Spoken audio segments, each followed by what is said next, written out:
ஆனால் அவள் தட்டில் உணவை எடுத்தபோது பசி திடீரென மறைந்துவிட்டது போல உணர்ந்தாள்.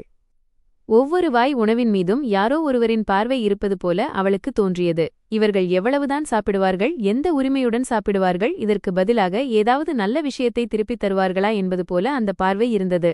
சைலேந்திராவின் மகள் கியாரா தனது தோழிகளுக்கு மத்தியில் நின்று கொண்டிருந்தாள். அவள் இந்த நேரத்தில் ஒரு மின்னும் உடையை அணிந்திருந்தாள். மொபைலில் தொடர்ந்து புகைப்படங்களை எடுத்துக் கொண்டிருந்தாள். ஆருஷியை பார்த்ததும் அவள் மூக்கை சுளித்து புருவங்களை உயர்த்தினாள். அரே ஆருஷி, நீயும் வந்துவிட்டாயா என்று தனது பாணியில் ஆங்கிலம் கலந்த சொற்களை பயன்படுத்திச் சொன்னாள். நீ நிறைய படிப்பதாக அப்பா சொல்லிக் கொண்டிருந்தார் என்று அவள் கூறியதில் ஆருஷியை பாராட்டுவதை விட கேலி செய்வதுதான் அதிகமாக இருந்தது. ஆருஷி மிகுந்த பணிவோடு கியாராவிற்கு வணக்கம் தெரிவித்துக் கொண்டாள். கியாரா அவளது புத்தகப் பையை உற்றுநோக்கி சிரித்துக்கொண்டே சொன்னாள். என் பிறந்தநாள் அன்று கூடவா நீ புத்தகங்களை கொண்டு வந்திருக்கிறாய்? யாரோ சரியாகத்தான் சொன்னார்கள், ஏழைகளுக்கு இதைத் தவிர வேறு வேலை எதுவும் இருப்பதில்லை. நவீன் பேச்சை மாற்ற மற்றும் கியாரா பேட்டா இனி படிப்பை பற்றி என்ன நினைத்திருக்கிறாய் என்று கேட்டார். உடனே ரேணுஜி மிகுந்த பெருமையுடன், எங்கள் கியாரா அமெரிக்கா போகப் போகிறாள், ஃபேஷன் மேனேஜ்மெண்ட் கோர்ஸ் படிக்க. உங்களுக்கு தெரியுமா, அங்கு பெரிய பெரிய ஆட்களுக்கே அட்மிஷன் கிடைக்காது. ஆனால் மேலிருப்பவரின் அருளும் சைலேந்திரஜியின் செல்வாக்கும் இருந்தால் எங்களுக்கு ஒன்றும் கடினமில்லை என்று கூறினார். இதை கூறிக்கொண்டே அவர் ஆருஷியை பார்த்தார். இருவருக்கும் இடையில் ஒரு ஒப்பீட்டு வாளை மெதுவாக ஊன்றியது போல இருந்தது. அப்போது அங்கு ஒரு உறவினர், இந்த ஆருஷி என்ன செய்யப் போகிறாள் என்று கேட்டார். ஹாலின் இரைச்சல் திடீரென குறைந்தது. சிலரின் மனதில் ஆர்வம் இருந்தது, ஆனால் சிலர் இதில் தங்களுக்கு தேவையான பொழுதுபோக்கை தேடிக்கொண்டிருந்தனர். ஆருஷி தனது தந்தையை பார்த்தாள். நவீன் தனது மகளின் கண்களில் லேசான பயத்தைக் கண்டார், ஆனால் அதைவிட அதிக மனவலிமையைக் கண்டார். நவீன் தலையசைத்து ஆருஷிக்கு தைரியமளித்தார். ஆருஷி தனது பையின் பட்டையை கெட்டியாக பிடித்துக்கொண்டு மெதுவாகச் சொன்னாள், நான் டாக்டராக விரும்புகிறேன், மருத்துவ படிப்புக்காக தயாராகிக் கொண்டிருக்கிறேன். வருங்காலத்தில் நான் இருதய நோய் நிபுணராக விரும்புகிறேன். அவளது சொற்களில் கர்வம் இல்லை, வெறும் கனவு மட்டுமே இருந்தது. ஆனால் அவளது கனவு அனைவரின் முன்னிலையிலும் வெளிப்பட்டதும் மக்களுக்கு சிரிப்பதற்கு ஒரு காரணம் கிடைத்தது போல இருந்தது. முதலில் லேசான சிரிப்பு, பிறகு ரேணுவின் உரத்த நகைப்பு கேட்கத் தொடங்கியது. அனைவரும் அதே குரலில் சேர்ந்து கொண்டனர். டாக்டர் என்று ரேணு தாய் அந்தச் சொல்லை இழுத்தார். இது பாராட்டு அல்ல, ஒரு கேலி கிண்டலாக மாறியது.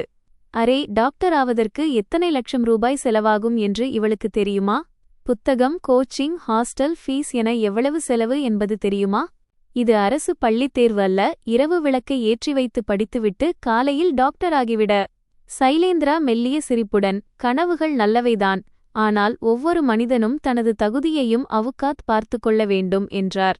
இதைக் கேட்டு நவீனின் முகம் வாடிப்போனது. அவர் ஏதாவது சொல்ல விரும்பினார், ஆனால் சொற்கள் தொண்டையில் சிக்கிக் கொண்டன. ஆருஷி தனது ரிசல்ட்டை எடுத்துக்காட்ட விரும்பினாள். ஆனால் கியாரா ஏற்கனவே முன்னால் வந்து அந்த காகிதத்தை பிடுங்கிக் கொண்டாள். அரே, இவ்வளவு நல்ல மதிப்பெண்களா என்று அவள் ஆச்சரியத்தை வெளிப்படுத்தினாள். ஆனால் சிரித்துக்கொண்டே, ஆனால் என்ன பயன்? மதிப்பெண்களால் மட்டும் எதுவும் ஆகாது.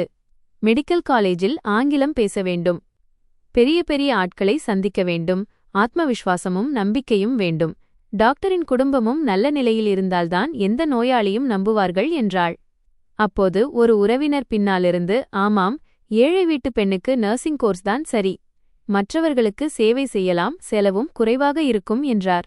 உடனே வேறொருவர், அரே, இதையெல்லாம் ஏன் செய்ய வேண்டும்? பட்டப்படிப்பை முடித்துவிட்டு பெண்ணுக்கு திருமணம் செய்து வையுங்கள். ஏழை பெண்களுக்கு அதிகம் படிக்க கற்றுக் கொடுக்க கூடாது. இல்லையென்றால் திருமணம் நடப்பது கஷ்டம், தேவையில்லாமல் காற்றில் பறக்கத் தொடங்கிவிடுவார்கள் என்றார். ஒவ்வொரு சொல்லும் ஆருஷியின் மனதில் ஒரு முடிச்சாக இறுகியது. அவளுக்கு தனது அம்மாவின் இருமல் நினைவுக்கு வந்தது. மருத்துவமனைக்கு வெளியே தனது தந்தையின் பதற்றமான கண்கள் ஞாபகத்திற்கு வந்தன. கையில் பணம் இல்லாததால் தனது அம்மாவின் சிகிச்சை தள்ளிப்போன அந்த இரவு நினைவுக்கு வந்தது. அதே இரவில்தான் தனது அம்மாவின் குளிர்ந்த கைகளை பிடித்துக்கொண்டு ஒரு நாள் ஒரு ஏழையின் தாயை வீட்டில் பணம் இல்லை என்ற காரணத்திற்காக மட்டும் இறக்கவிட மாட்டேன் என்று மனதில் சபதம் செய்திருந்தாள். ஆனால் இன்று இந்த மனிதர்கள் அவளது கனவை குப்பை என்று கருதி அதை துகள்களாக்கிக் கொண்டிருந்தார்கள். அவள் எப்படியோ கண்ணீரை அடக்கிக் கொண்டாள், ஏனெனில் இங்கே அனைவர் முன்னிலையிலும் அழுவது என்பது இவர்களது பொழுதுபோக்கை இன்னும் அதிகரிப்பது போலத்தான். நவீன் கடைசியாக மெல்லிய குரலில் சொன்னார், ஆருஷி, என் மகள் மிகவும் கடினமாக உழைக்கிறாள். அண்ணா, இறைவன் நினைத்தால் ஏதாவது ஒரு வழி நிச்சயமாக கிடைக்கும்.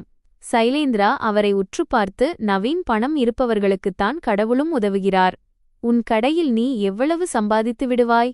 நாள் ஒன்றுக்கு 200 அல்லது 300 ரூபாய் கிடைத்தால் கூட அதனால் என்னவாகிவிடப் போகிறது? டாக்டர் ஆக்க புறப்பட்டு விட்டாயே.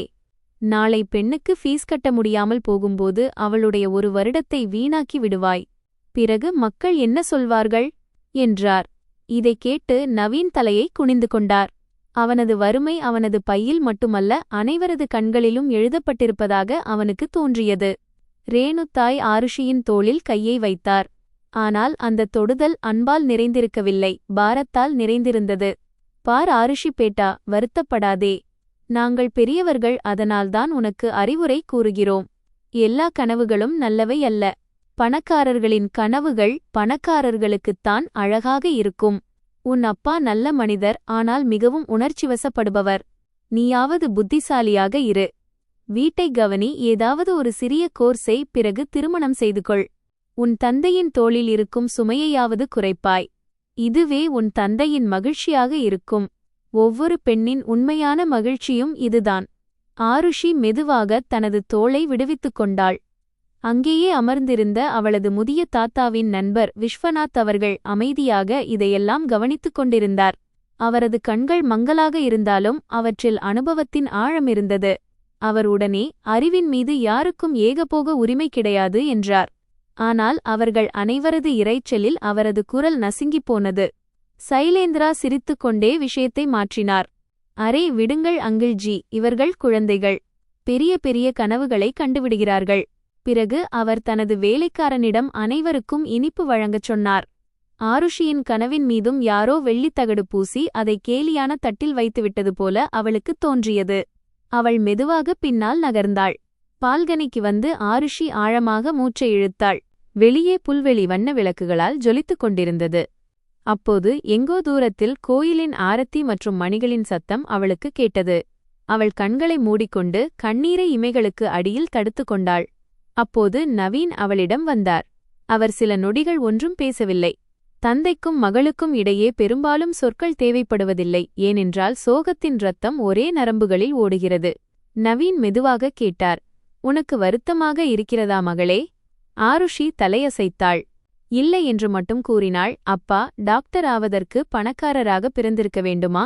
நவீன் அவளது கேள்வியைக் கேட்டதும் உள்ளுக்குள் ஏதோ ஒன்று உடைந்தது.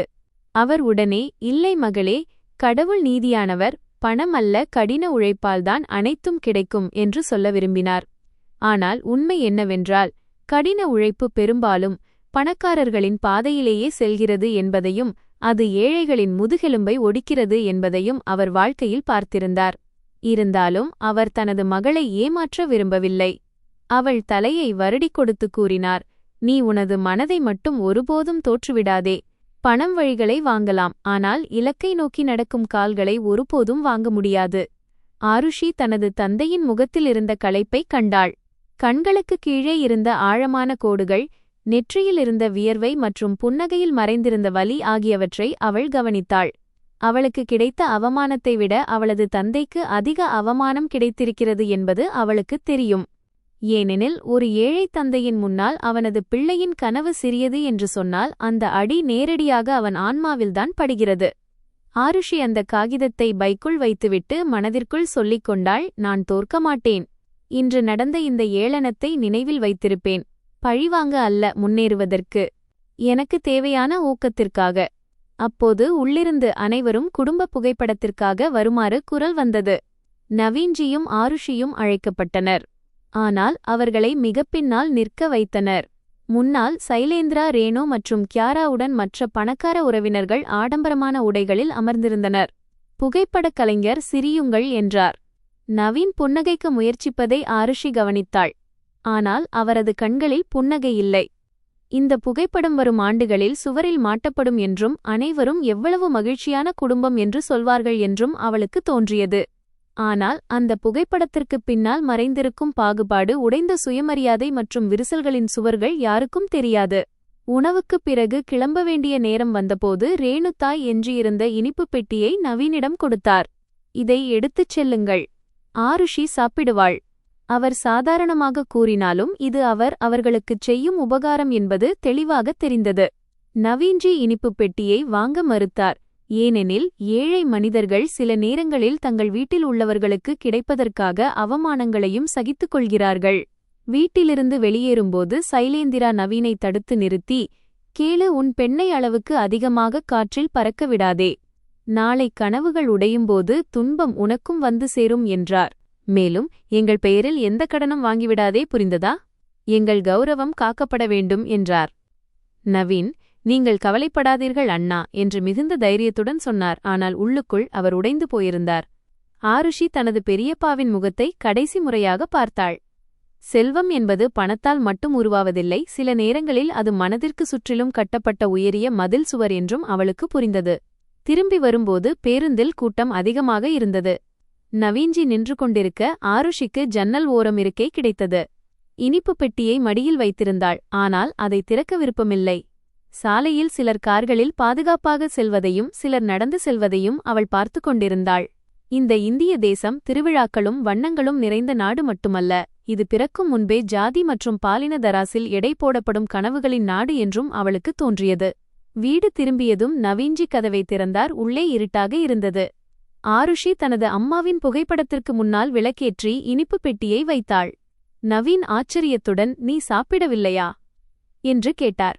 அதற்கு அவள், முதலில் அம்மாவுக்கு என்றாள். சிறிது நேரம் கழித்து அவள் மெதுவாக தனது அம்மாவிடம், இந்த கனவு நிஜமாகவே மிகவும் பெரியது. எனவே இதற்காக என்னையும் நான் பெரியவளாக மாற்றிக்கொள்ள வேண்டும் என்றாள். இதை கேட்டதும் நவீனின் கண்கள் கலங்கின. அன்றிரவு ஆருஷி தனது புத்தகங்களை எடுத்து லாந்தர் விளக்கை ஏற்றினாள். வெளியே தெருவில் நாய்கள் குரைத்துக் கொண்டிருந்தன. நீ களைப்பாக இருப்பாய், தூங்கு மகளே என்று நவீன் கூறினார். ஆருஷி பக்கத்தை திருப்பிக் கொண்டே, அப்பா, இன்று தூக்கம் வராது. அந்த மக்களின் சிரிப்புதான் காதில் கேட்கிறது. படித்தால் ஒருவேளை அம்மாவின் குரல் கேட்கலாம் என்றாள். நவீன் அமைதியாக கட்டிலில் அமர்ந்தார். அந்த சிறிய அறையில் வறுமை இருந்தது. உடைந்த பாத்திரங்கள் மற்றும் ஈரப்பதமான சுவர்கள் இருந்தன. ஆனால் அன்றிரவு அங்கே ஒரு தீர்மானம் பிறந்து கொண்டிருந்தது. நவீன் தனது மனைவி சுதாவின் புகைப்படத்தை பார்த்து மனதிற்குள் மன்னிப்பு கேட்டுக்கொண்டார். இன்று நம் மகளை உலகின் கேலிப்பொருளாக மாறுவதிலிருந்து என்னால் காப்பாற்ற முடியவில்லை. பிறகு புத்தகத்தில் கண்கள் நிலைத்திருக்க நிமிர்ந்த முதுகோடு அமர்ந்திருந்த ஆருஷியை பார்த்தார். அவள் அந்த நேரத்தில் வெறும் அவரது மகள் மட்டுமல்ல, சமையலறையிலும் சமரசங்களிலும் மட்டுமே தங்களுடைய இடம் என்று சொல்லப்பட்ட அனைத்து ஏழைப் பெண்களின் அமைதியான குரலாகத் தெரிந்தாள். நவீன் மனதிற்குள் இறைவனிடம் வேண்டிக் கொண்டார். இறைவா, என் ஆயுளை குறைத்துக் கொண்டாலும் பரவாயில்லை, என் மகளுக்கு மிகுந்த தைரியத்தைக் கொடு. ஆருஷி படிக்க படிக்க இன்றைய ஒவ்வொரு காட்சியும் அவள் கண்களுக்கு முன்னால் வந்து சென்றன. பெரியப்பாவின் சிரிப்பு, ரேணுவின் சொற்கள் மற்றும் சைலேந்திராவின் குளிர்ந்த அறிவுரை. தனக்குள் எழுந்த அவமானத்தை வெறுப்பாக மாற்றாமல் அதை கடின உழைப்பாக மாற்ற அவள் முடிவெடுத்தாள். பாதை நீளமானது, கட்டணம் மிக அதிகம், சமூகம் கொடூரமானது மற்றும் ஒவ்வொரு திருப்பத்திலும் வறுமை அவளது கால்களில் சங்கிலியிட முயற்சிக்கும் என்பது அவளுக்குத் தெரியும். இருப்பினும் அவள் பேனாவை எடுத்து நோட்டின் முதல் பக்கத்தில் டாக்டர் ஆருஷி நவீன் கதிகார் என்று எழுதினாள். காலையில் கோயிலின் மணிச்சத்தம் கேட்டபோது நவீன்ஜி உறங்கவே இல்லை. ஆருஷி கட்டிலில் புத்தகத்தை திறந்து வைத்தபடி களைப்பால் சாய்ந்திருந்தாள். அவளது விரல்கள் புத்தக பக்கத்தின் மேல் இருந்தன. நவீன் மெதுவாக புத்தகத்தை மூடி லாந்தரின் ஒளியை குறைத்துவிட்டு தனது மகளின் முகத்தை பார்த்தார்.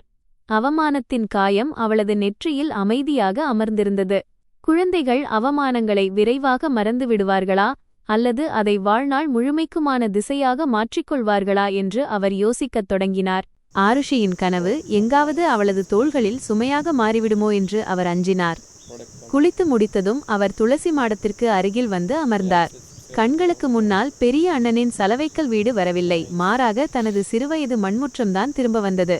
தந்தை ராமதாஸ் கதிகார் காலை வேளையில் கடைக்குச் செல்லும்போது இரு மகன்களின் தலைகளையும் அன்புடன் வருடிவிட்டுச் சென்ற அதே வீடு அது. சைலேந்திரா மூத்தவன், சுபாவத்தில் சுறுசுறுப்பானவன், கணக்கு வழக்குகள் தெரிந்தவன். நவீன் இளையவன், அமைதியானவன். ஆனால் படிப்பில் அவன் மிகவும் சிறந்தவனாக இருந்ததால் ஆசிரியர் இந்தச் சிறுவன் வளர்ந்து பெரிய அதிகாரியாவான் என்று கூறுவார். அன்று இரு சகோதரர்களுக்கும் இடையில் பணம் ஒரு பெரிய மதில் சுவரை எழுப்பும் என்று யாரும் நினைத்து பார்க்கவில்லை. ராமதாஸின் மளிகைக்கடை சிறியது, ஆனால் அவரது மனம் பெரியது. வீட்டின் உண்மையான சொத்து பீரோக்களில் இல்லை, குழந்தைகளின் ஒழுக்கமான வளர்ப்பில்தான் இருக்கிறது என்று அவர் எப்போதும் கூறுவார். நவீன் இரவில் லாந்தர் விளக்கு வெளிச்சத்தில் கணக்கு கேள்விகளை தீர்ப்பான். தாய் லீலாதேவி அவனுக்காக தேநீர் கொண்டு வருவார். சைலேந்திரா கடையில் அமர்வதை கற்றுக்கொண்டிருந்தான். வாடிக்கையாளர்களின் கண்களை பார்த்து விலையை உயர்த்துவதையும் தெரிந்து கொண்டான். தந்தை சிரித்துக்கொண்டே, வியாபாரத்தில் புத்திசாலித்தனம் இருப்பது சரிதான், ஆனால் யாரிடமும் அநீதி இழைக்காதே என்று சொல்வார். சைலேந்திரா தலையசைப்பான். ஆனால் நவீன் தனது அண்ணனின் கண்களில் நேர்மையை விட பெரிய பேராசை மின்னியதை கண்டிருந்தான். இடைநிலைத் தேர்வில் நவீன் மாவட்டத்தில் 2வது இடம் பெற்றான். அன்று வீட்டில் அல்வா பூரி செய்யப்பட்டது. அண்டை வீட்டாருக்கும் இனிப்புகள் பகிரப்பட்டன. தந்தை முதன்முறையாக அவனை படிக்க வைக்க வாரணாசிக்கு அனுப்பப்போவதாக கூறினார். நவீன் தனது கனவில் கல்லூரியின் பெரிய வராண்டாவில் நடப்பது போல கண்டான். ஆனால் அதே ஆண்டில் தந்தை பக்கவாதத்தால் பாதிக்கப்பட்டார். கடை மூடப்பட்டது. கடன் சுமை அதிகரித்தது. சைலேந்திரா படிப்பை பிறகு பார்த்துக் கொள்ளலாம், முதலில் வீட்டை கவனிக்க வேண்டும் என்று கூறினான். நவீன் எந்த புகாரும் இன்றி புத்தகங்களை தனது பெட்டியில் எடுத்து வைத்தான். இந்த தியாகம் சில காலத்திற்குத்தான் என்று அவன் கருதினான். ஆனால் வறுமையில் தற்காலிகமான துன்பம் பெரும்பாலும் நிரந்தரமான விதியாகிவிடும்.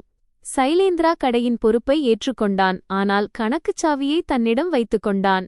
நவீன் காலை முதல் இரவு வரை சரக்குகளை சுமந்து செல்வான். வாடிக்கையாளர்களுக்கு பொருட்களை கொடுப்பான். தந்தைக்கு மருந்து வாங்குவான். தாயை கவனித்துக் கொள்வான். மெல்ல மெல்ல கடை விரிவடைந்தது. பிறகு நகரின் சந்தையில் 2வது கடை திறக்கப்பட்டது. எல்லாம் குடும்பத்திற்கு சொந்தமானதுதான் என்று சைலேந்திரா கூறினான். அண்ணனை சந்தேகப்படுவது பாவம் என்று கருதியதால் நவீன் அதை நம்பினான்.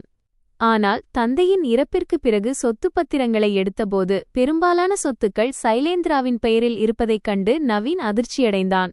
தந்தைதான் அப்படிச் செய்தார் என்று அவன் கூறினான். லீலாதேவி மௌனமாக இருந்தார். அவருக்கு உண்மையைச் சொல்லவே பயமாக இருந்திருக்கலாம். அம்மா இறந்த பிறகு வீட்டின் முற்றம் அதன் ஆன்மாவையே இழந்துவிட்டது. தனது பங்கு ஏன் கிடைக்கவில்லை என்று கேட்க நவீன் விரும்பினான். ஆனால் சைலேந்திரா உறவினர்கள் முன்னிலையில், உன்னை நாங்கள்தானே வளர்த்தோம், உனக்கு எதற்கு பத்திரங்கள், நான் இருக்கிறேன் அல்லவா என்று கூறினான். இந்தச் சொற்கள் நவீனை பிச்சைக்காரனாக்கின.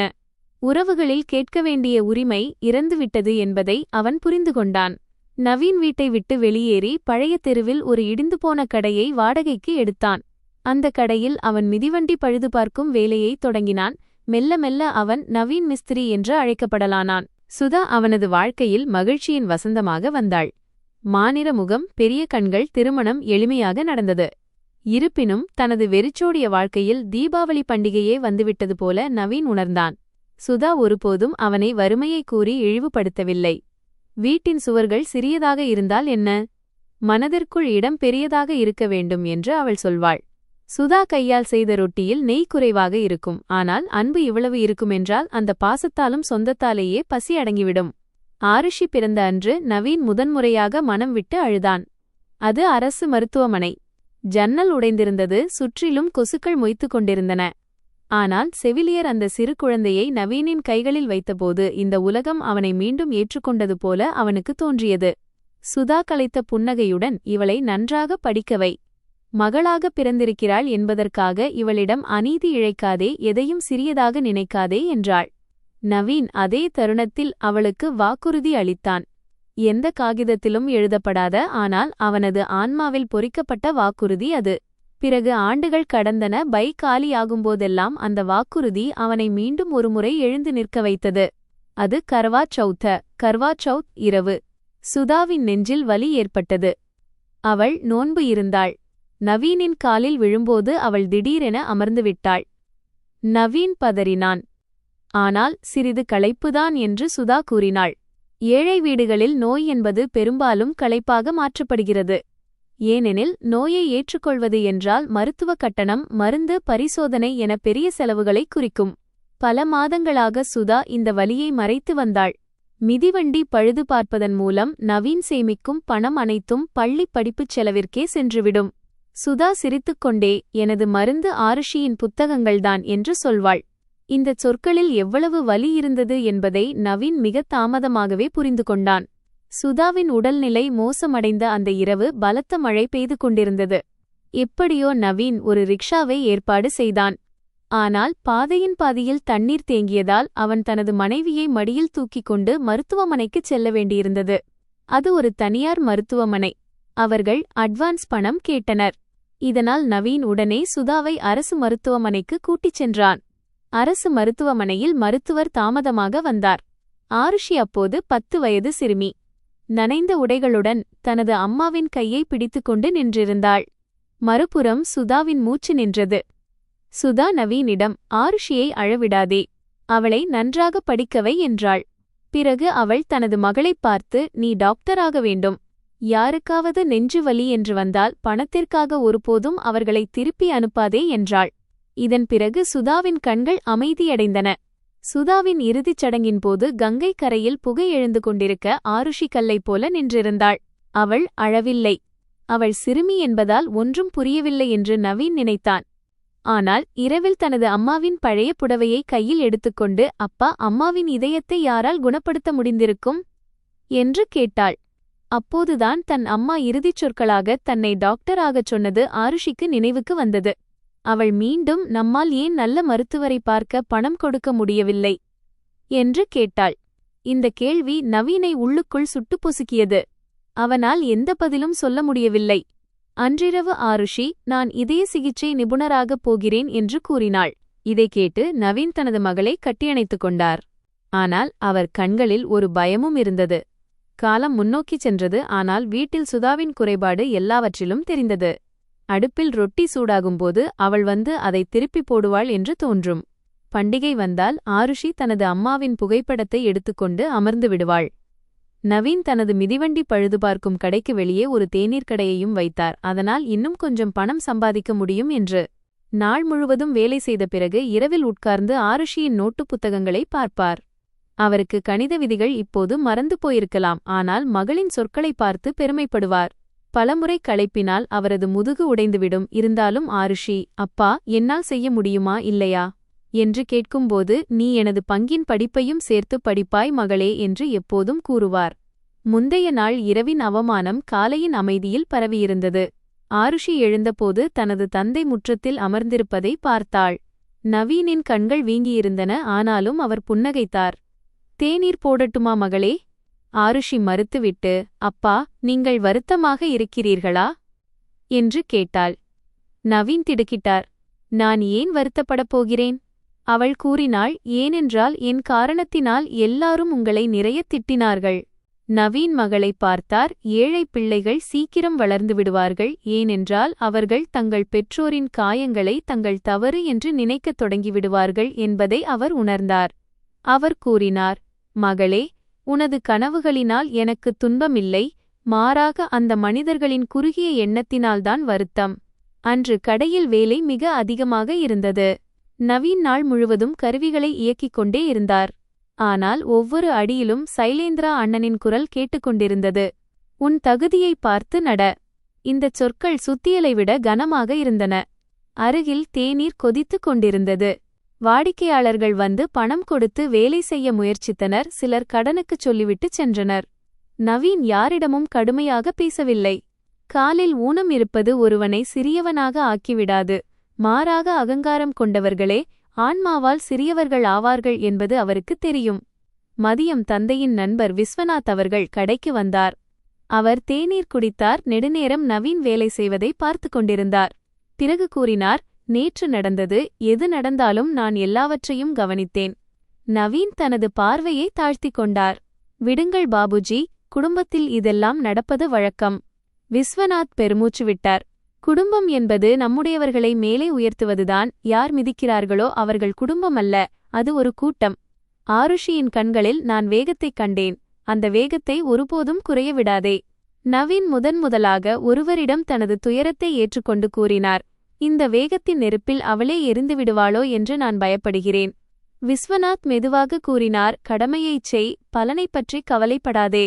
நவீன், இதை அனைவரும் சொல்வார்கள் என்று எனக்குத் தெரியும். ஆனால் ஏழைகளுக்கு இதன் அர்த்தம் இன்னும் கடினமானது என்றார். நவீன் தனக்கு கடமையும் செய்ய வேண்டும், பலனைப் பற்றியும் கவலைப்பட வேண்டும் என்று கூறினார். ஏனெனில் பலன் கிடைக்கவில்லை என்றால் வீட்டில் அடுப்பு எரியாது. ஆனாலும் கடமையிலிருந்து பின்வாங்குவது என்பது தனது ஆன்மாவை கொல்வதற்கு சமம். பிறகு அவர் தனது பையிலிருந்து ஒரு பழைய பேனாவை எடுத்து நவீனிடம் கொடுத்தார். இதை நான் என் மகனுக்கு கொடுத்தேன். அவன் இப்போது இல்லை. ஆனால் நீ இதை ஆருஷியிடம் கொடுத்துவிடு. சாதனம் சிறியதாக இருக்கலாம், ஆனால் ஆசிர்வாதம் மிகப் பெரியது. மாலை ஆருஷி பள்ளியிலிருந்து திரும்பியபோது அவள் முகத்தில் களைப்பு இருந்தது. சில தோழிகள் கியாராவின் வீட்டுக் கதைகளை கேட்டிருந்தனர். அதனால்தான் அவர்களும் அவளை கேலி செய்தனர். அவள் டாக்டராக மாட்டாள், மாறாக தெருவில் அமரும் போலி மருத்துவராகத்தான் ஆவாள் என்று. அவள் யாரிடமும் எதையும் சொல்லவில்லை. வீட்டிற்கு வந்ததும் நவீன் அவளுக்கு அந்த பேனாவை கொடுத்தபோது அவளது கண்கள் கலங்கின. விஸ்வநாத் தாத்தா கொடுத்தாரா என்று அவள் கேட்டாள். நவீன் ஆமாம் என்று தலையசைத்தார். ஆருஷி அந்த பேனாவை தனது நெற்றியில் வைத்துக் கொண்டாள். பிறகு தந்தையின் கால்களை தொட்டு வணங்கினாள். மெதுவாக, அப்பா, நேற்று இரவு நான் அவர்களுக்கெல்லாம் நிரூபிக்க வேண்டுமென்று நினைத்தேன். ஆனால் இன்று எனக்கு புரிந்தது, அவர்களுக்கு நிரூபிப்பதற்காக நான் ஏன் படிக்க வேண்டும்? என் அம்மாவுக்காகவும் உங்களுக்காகவும் எனக்காகவும் நான் படிக்க வேண்டும் என்று கூறினாள்.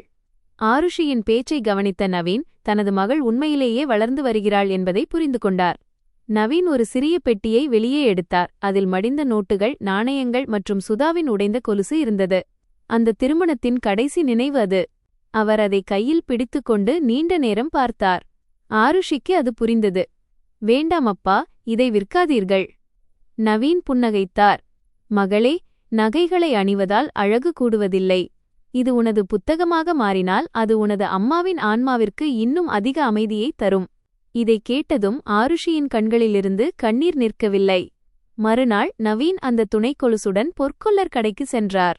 கடையில் தங்கம் மின்னிக்கொண்டிருந்தது. ஆனால் அவரிடம் இருந்ததோ ஒரு சிறிய வெள்ளி நினைவு. பொற்கொல்லர் கொலுசை எடை போட்டு குறைவான விலையை கூறினார். நவீன் கெஞ்சினார். ஆனால் அவர், இது உடைந்துவிட்டது, இதற்கு மேல் கிடைக்காது என்றார். நவீனுக்கு கொலுசை திரும்ப பெற்றுக்கொள்ள வேண்டும் என்று தோன்றியது. ஆனால் உடனே ஆருஷியின் மருத்துவ நுழைவு தேர்வு புத்தகங்கள் நினைவுக்கு வந்தன. அவர் பணத்தை பெற்றுக்கொண்டார். கடையிலிருந்து வெளியே வந்தபோது தான் சுதாவின் நினைவுகளை விற்கவில்லை, மாறாக தனது மகளின் பாதையில் ஒரு தீபத்தை ஏற்றிவிட்டதாக உணர்ந்தார். இருப்பினும் மனம் பாரமாக இருந்தது. புத்தக கடைக்குச் சென்றபோது நவீன் சற்று தயங்கினார்.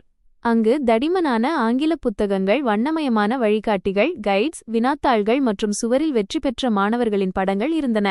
கடைக்காரர் விலையை கூறியபோது நவீனின் முகம் வாடியது. கொலுசு விற்ற பணமும் பற்றாக்குறையாக இருந்தது. அவர் 2 புத்தகங்களை எடுக்கச் சொன்னார். அப்போது பின்னாலிருந்து பிரிஜ்மோகன்ஜியின் குரல் கேட்டது. மீதி புத்தகங்களை என் கணக்கில் எழுதுங்கள். நவீன் திரும்பியபோது பள்ளியின் மூத்த ஆசிரியர் நின்று கொண்டிருந்தார். அவரது வெள்ளைத்தாடியிலும் அமைதியான கண்களிலும் அன்பு இருந்தது. அவர் கூறினார், ஆருஷியைப் போன்ற ஒரு சிறுமியை புத்தகங்களிலிருந்து விலக்குவது பெரிய பாவம். இதை பிச்சை என்று நினைக்காதீர்கள், இது அவளது எதிர்கால முதலீடு. நவீன் வீடு திரும்பியதும் ஆருஷி புத்தகங்களை ஒரு கடவுளின் சிலையை தொடுவது போலத் தொட்டாள். ஒவ்வொரு புத்தகத்திற்கும் அட்டை போட்டாள்.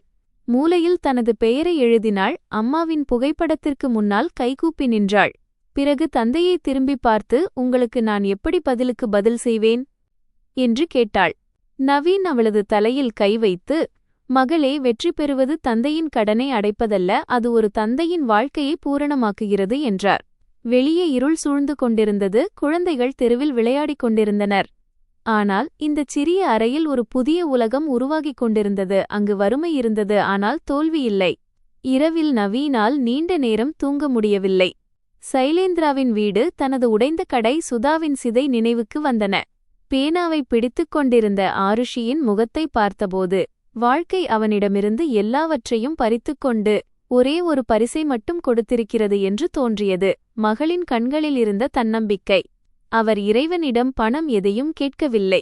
உலகம் ஆருஷியிடம் அவளது தகுதியை அவுக்காத் சொல்ல வரும்போதெல்லாம் அவள் தனது ஆன்மாவின் உயரத்தை மறக்காமல் இருக்கட்டும் என்று மட்டும் வேண்டிக் கொண்டார். நவீன் கடையை விற்றாலும் சரி, இரவில் காவலாளியாக வேலை செய்தாலும் சரி, அல்லது பட்டினியாக இருந்தாலும் சரி, ஆருஷியின் படிப்பை தடுத்துவிடக் கூடாது என்று உறுதி பூண்டார். ஆருஷி படிக்கத் தொடங்கியபோது கடையை திறப்பதற்கு முன் நவீன் அவள் அருகில் அமர்ந்திருந்தார். ஆருஷி முதல் புத்தகத்தின் பக்கத்தை திருப்பினாள். சொற்கள் கடினமாக தெரிந்தன, ஆனால் அவள் கண்களில் பயம் இருக்கவில்லை. இதுதான் தீபம், பூக்கள், மந்திரங்கள் அனைத்தையும் விட மேலான உண்மையான வழிபாடு என்று நவீன் நினைத்தார். ஆருஷியின் அன்றாட வாழ்க்கை ஒரு தவம் போல மாறியது. அவள் தினமும் காலை 4 மணிக்கு எழுந்து குளிர்ந்த நீரில் முகத்தை கழுவி அம்மாவின் புகைப்படத்திற்கு முன்னால் விளக்கேற்றி அமர்ந்து விடுவாள். வெளியே இருள் சூழ்ந்திருக்கும், ஆனால் அவளது நோட்டு புத்தகத்தில் பேனா ஓடத் தொடங்கும். நவீன் அடுப்பில் தேநீர் வைப்பார். பிறகு கடைக்குச் செல்லத் தயாராவார். பலமுறை தனது மகளை பார்த்து, இந்த சிறிய தோள்கள் உலகத்தின் பொறுப்புகளை சுமக்கின்றன என்று நினைத்துக் கொள்வார். வறுமை அவர்களின் வீட்டிலிருந்தது, ஆனால் காலத்தின் ஒவ்வொரு நொடியும் அவர்களின் நம்பிக்கையின் பெயரால் அடகு வைக்கப்பட்டிருந்தது. பள்ளியில் ஆருஷியின் திறமையை அனைவரும் பார்த்தனர். ஆனால் அதை ஏற்றுக்கொள்ள யாருடைய கண்களும் தயாராக இல்லை. சில ஆசிரியர்கள் அவளை பெரிதும் பாராட்டினர், ஆனால் சிலர் அவளது வறுமையை பார்த்து அறிவுரை கூறினர். இவ்வளவு கடினமான இலக்கை வைக்காதே மகளே. மருத்துவ படிப்பிற்கான பயிற்சி பெரிய நகரங்களில் உள்ள கோச்சிங் சென்டர்களில்தான் நடக்கும். ஆருஷி தலையை குனிந்து கேட்டுக்கொள்வாள். பிறகு வீட்டிற்கு திரும்பி இரட்டிப்பு வேகத்தில் படிப்பாள். மக்களின் இரக்கம் சில நேரங்களில் அவமானத்தை விட ஆபத்தானது என்று அவளுக்கு தெரியும். ஏனெனில் ஒருவனை சிறியவனாக கருதித்தான் இரக்கம் காட்டப்படுகிறது. தனது கடின உழைப்பின் மூலம் மற்றவர்களின் மனதிலிருந்து இரக்கம் என்ற விஷத்தை நீக்க அவள் விரும்பினாள். பள்ளியிலிருந்து திரும்பியதும் அவள் நேராக தந்தை கடைக்குச் சென்று விடுவாள். வாடிக்கையாளர்களுக்கு தேநீர் தருவாள், காலி கிளாஸ்களை கழுவுவாள், நேரம் கிடைக்கும் போதெல்லாம் புத்தகத்தை திறந்து விடுவாள். சிலர் கேலியாக, அரே டாக்டர் பேட்டியா, எங்க தேநீரிலும் மருந்து கலந்து கொடு என்று சொல்வார்கள். நவீன் புன்னகைத்துவிட்டு பேச்சை தவிர்ப்பார். ஆனால் ஒவ்வொரு கேலிக்கும் பின்னால் இருக்கும் அவநம்பிக்கையை ஆருஷி உணர்ந்தாள். அவள் சொற்களால் பதிலளிக்காமல் தனது தேர்வின் முடிவுகளால் பதிலளிக்க தீர்மானித்தாள். ஒரு மாலை கடை மூடும் நேரத்தில் பிரிஜ்மோகன்ஜி அங்கு வந்தார். ஆருஷி ஒரு கிழிந்த ரெஜிஸ்டரில் உயிரியல் பயாலஜி படங்களை வரைந்து கொண்டிருப்பதை அவர் பார்த்தார். கோடுகள் தெளிவாக இருந்தன, பெயர்கள் சரியாக இருந்தன, கண்களில் களைப்பு இருந்தும் ஏகாகிரதா ஒருங்கிணைப்பு இருந்தது. அவர் நோட்டை புரட்டி பார்த்துவிட்டு, உன் புரிதல் ஆழமானது.